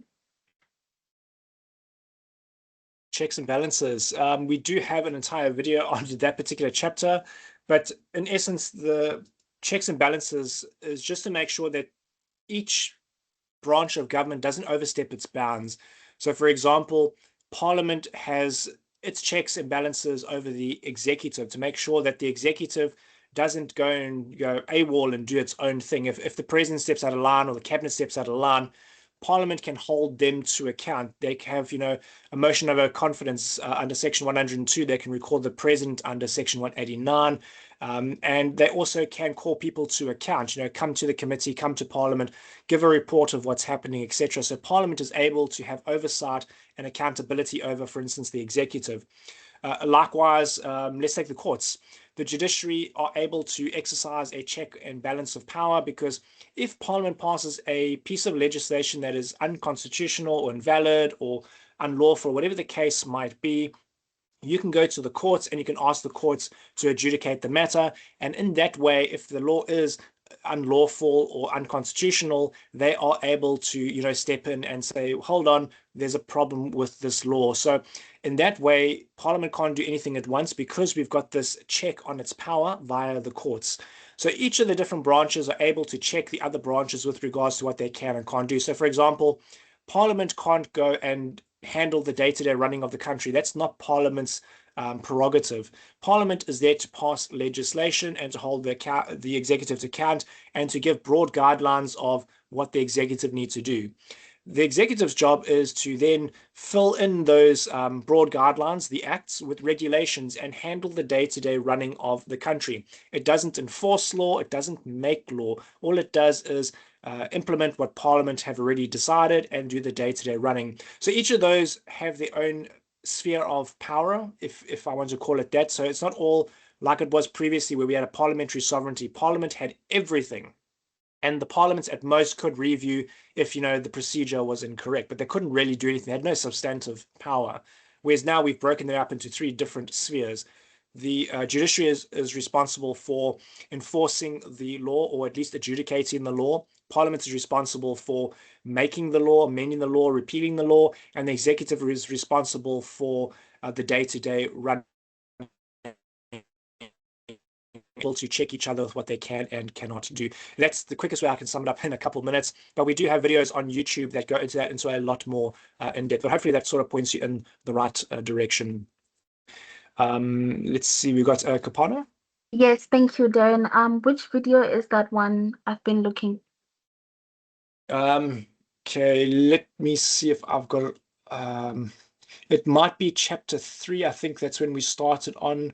It's chapter 2 or chapter 3. I don't have it on my side here, but it followed the prescribed book. So we went through the chapter 1, 2, 3, 4, 5, all the way up to 8. And I think it was chapter 2 where we started talking about separation of powers, because in that particular one is where we talk about the checks and balances.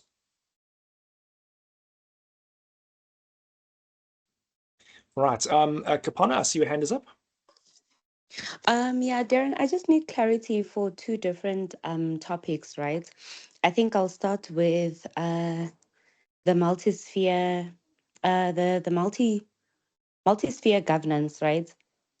Or let me say cooperative governance. So in Schedule 4, isn't it Schedule 4 would be the concurrent powers that we have, right? It should be 4 and 5, I think it is. Let me see if I've got the constitution on my side. It should be 4 and 5. But yeah, go ahead. Yeah, so under Schedule 4, that is the concurrent. Can you please hold on for me? Let me just.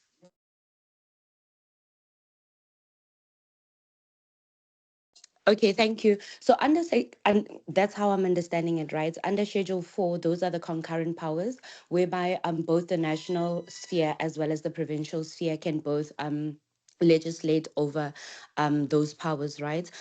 And then if there is any conflict, then obviously refer it back to Section 146. And then should it comply with all the requirements set out in Section 146, then the national sphere will prevail.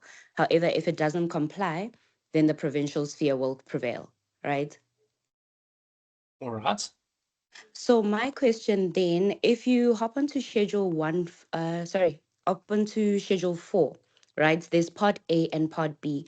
So how I'm understanding it is that Part A, like it says, it's the functional areas concurrent for national and provincial legislative competence.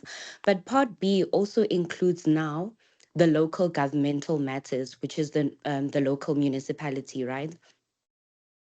That's correct. I'm just opening up now. So Part Okay. B.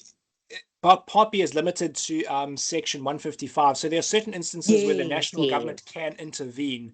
So that's to do with intervention. So barring intervention, there are certain areas that are for the province to handle and not necessarily the national government. Okay, I think my confusion in that regard, and I think it was something that we were trying to also dissect yesterday in the actual, well, inverted commas exam prep that we had yesterday, right? So it says that the following on Part B, the following local governmental matters to the extent set out in Section 155, subsection 6A and 7, right? And when we hop over to that Section 155, subsection 6, it stated that each provincial government must establish municipalities in its province in a manner consistent with the legislation. And then in A, it says provide for the monitoring and support of local government. So what I want to find out is if in my mind I'm understanding it to say that Part B is directed to the local municipality, but we are saying that the province has oversight over the monitoring and support and supervision over that. Am I correct in that regard? I think that's a nice way to explain it, because they obviously both have concurrent, lawmaking power over it, but theirs is more of a supervisory one over certain things. Because when you drop down to, let's say, Schedule 5, then it starts delineating between the province and the local municipalities. But I think the way you explain it is probably the easiest way to look at it, because they have oversight over certain things, the same as the national government has oversight over certain things in the province. So I think that's the easiest way, because there are certain things that the municipality can do, let's say land rezoning, etc. But things such as airports, beaches, etc., fall under the province as well. So then they both are involved with it. So the way you explained it, I think, is probably the best route, the easiest route to understand it. Okay, then I'm sorted in that regard for the first one. And then the different one that I also have, right? So I just want to find out, do you think there would be any sections in the Constitution that we can use? I know, sorry, this is probably going to put you on the spot with regards to searching like right now, but do you think there are any sections that you would think of that we can use to substantiate the reason why commissions are important in South Africa? In the prescribed book or in the Constitution? Either or. Because in the Like, 'cause Constitution, I there's think nothing. one would lead me maybe to the other if I have it on one side. Okay, so I think you're going to probably end up in the prescribed book, because the Constitution just talks, that's under the presidential powers in chapter 5, I think it is. It talks about the presidential constitutional powers and is to create commissions, but there's nowhere there that specifically says, why it's important, it's to do A, B, C. So I think you're probably going to end up in the prescribed book where it's going to talk about the commissions and what their purpose is, how they help, etc. Because the Constitution doesn't go into that sort of detail. The Constitution gives us more of a broad framework saying, right, there's the president. The president can call a commission. So now, obviously, at the time they're writing this, they all understood what a commission was, and they didn't actually have to do an academic paper explaining what the commission, does and its importance, etc. But now in the prescribed book, they will then go into detail. So if you had to write on that, you would end up referencing the prescribed book because that'll have more detail on that. Don't ask me offhand which page that is in because I couldn't tell you. Okay. I'd do a search function, press Control F and type in Commission of Inquiry, or maybe what you can do is jump to the chapter that talks about the executive, because in the Constitution, that all falls under the presidential section where it says that these are the original constitutional powers given to the president, such as pardons, commissions, etc. So there is a chapter in the prescribed book that talks specifically about executive authority. It'll be in that particular chapter where they'll talk about the commissions and the importance of them. Okay, thank you. I'll have a look at that. Thank you so much. Perfect. All right, guys, that looks like all our hands here. Let me have a quick look on the chat, see if anything else has come through there. Hey, it looks like you guys have had fun over there. All right, okay, that all looks good. Miss R, I see your hand is up. Yes. Sorry, I just wanted to confirm. So I don't have the second edition. Well, I have it on PDF, but I mean, it doesn't matter. Between the second and the first edition, what's like the main difference? Because it seems to me like they both have like, the same things in them. So the key fundamentals are not going to be very different. The multi-sphere government, the three branches, those sort of theoretical concepts are not going to change. What you will find that is changing is the case law. So, for instance, when we're talking about what the president can and can't do, are MPs allowed to call motions of no confidence? Can individuals stand for election as opposed to political parties? So those sort of things, because they're currently being developed from the first edition to the second edition, you'll find that some of those are missing. So the first edition is perfect if you just want a general idea of how does the Constitution work, because that theory doesn't change. In the second edition, we're still talking about the three branches of government, how do the checks and balances work, etc. What does change is those nitty-gritty little details like, okay, so we said that the president can be impeached, but now we're talking about case law that says any MP can call a motion of no confidence, and you don't have to worry about having a debate first before doing it. Whereas previously we'd never encountered these questions, whereas now we have. So that will change between your first and your second edition. So I would recommend, if at all possible, to use the second edition, because if I remember correctly, I saw somewhere in one of the tutorial letters, one of the feedbacks where the marker mentioned, or one of the lecturers mentioned, that you cannot reference the first edition. So I would definitely recommend using the second edition if you have it available, or if you've got a PDF copy, just so that you are up to date with the current case law and for your referencing purposes as well. But the actual key theory is probably all still the same, because that doesn't change. Darren, can I just say something regarding that? Because I was part of one of the sessions, the last sessions that Prof had, right? And then I had the same concern also, because I'm also using the first edition. And even for my assignment, I was using the first edition.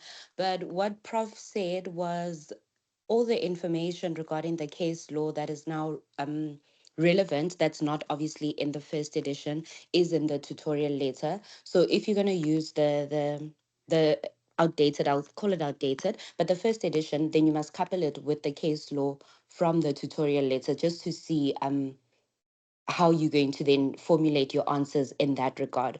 So now I'm getting a little bit scared when you're saying that they said we mustn't reference the first edition, because that's all I have on my side. Well, as I said, that's not information I have directly from a lecturer. That's what I heard from another student. Oh, okay. They were showing me. So as I'm saying, that is not authoritative sources. It's just what I heard from the student. No, but I think then yeah. in that case, that would be fine, because as per I asked her when we had the meeting, but I typed in on the chat, and then she said she supposes it could be fine, especially if we're going to then state we got it from this section. Then when she checks also on our side to check our information on our pages and everything, it would then what can I say? Yes, it correlates to that. Unlike us then going ahead to lie about it and say we got it in the second edition, whereas our page numbers are going to then be in different. conjunction to the first one. Yeah, I mean, so long as she said it's fine, then go for it. I mean, there's nothing stopping you. But being the good future legal practitioners you are, make sure you took a screenshot of said message. So if anyone ever says anything, hey, hold on, this is what the prof said, and then at least you can have all your ducks in a row. So yeah, I mean, if that's what she said, then guys, go for it. I mean, there's nothing stopping you. All right, we've got one more hand that's up. Sego.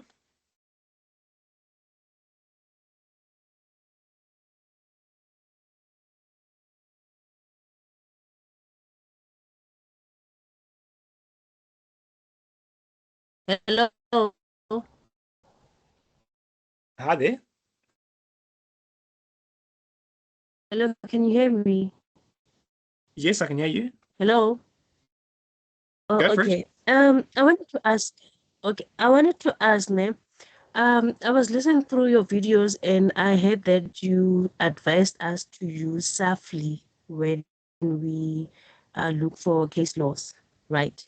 So I've been going through it, but I'm struggling in terms of, okay, I can choose the constitutional court and then search for, let's say, for example, separation. But when it shows, okay, it shows the cases of separation of powers. I wanted to know, is there any way where I can just go straight to the relevant paragraph, like if I search for a certain paragraph that speaks, that I can reference with? I don't know if I make sense. All right. Yeah, so you're using a topic search on Safli to find cases that talk about a specific phrase. Unfortunately, you can search on Safli, but they don't tell you in which paragraph, or at least I've never seen that. So what I normally do is there is a percentage on the results page. It says this is 100% the same, 60% the same, etc. Start with the highest percentage ones, open it up. Then you just use the search function. So put Control F if you're using your computer, and then type the phrase in, and it'll take you, or it'll show you wherever that phrase is spoken in that particular case. I've had to do that before, so that's the only way around that I can think of on Safli to find that particular phrase in the case itself. Yes, because I feel like reading the whole thing will just eat most of my time. So at least I need to find a shorter way of finding the relevant paragraph. The only downside to doing that is you lose the context of the case. So you might actually end up quoting what you think is correct, but you might find it in the context of the case it's actually a wrong assumption. But for the purposes of the exam, you should only need the tutorial letter, which has got all the cases in it, or the prescribed book. You shouldn't need to go and search for other cases. I mean, there are a lot of cases in the book, so I can't see you needing to go beyond that. Perhaps take a page and then just write down all the cases that you can find in the prescribed book, the tutorial letter, Thank you. and then make like a short 2-sentence summary. This speaks about motions of no confidence. This talks about the presidential, rationality, whatever the case is. And then at least when you need to, you can say, oh, there's a case, there's a case, there's a case, and then don't forget to put the paragraph number in, because they're quite strict. They want detailed references. So you can't just say it was the Fedshire case. You need to tell them there was a paragraph 62, etc. All right. Okay. Thank you, Darren. Perfect. All right, guys. I think I'm going to call it a night. We've been going for, sure, it's 9:20, so quite a lot longer than I initially anticipated. So yeah, let's call it a night. I will post the recording up onto YouTube if you do need to go around and watch it again.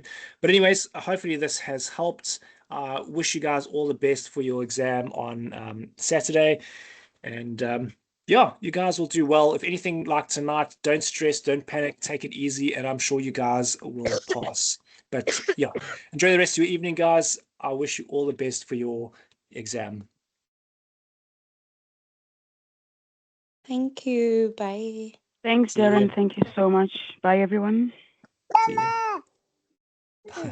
Darren. Thank you, See Darren. you. Hope you pass your exams too. Thank you. Thank you. Yeah. Good night, guys. Bye, everyone. See you guys. Cheers, Darren. Thanks, Good night. Darren. Good night.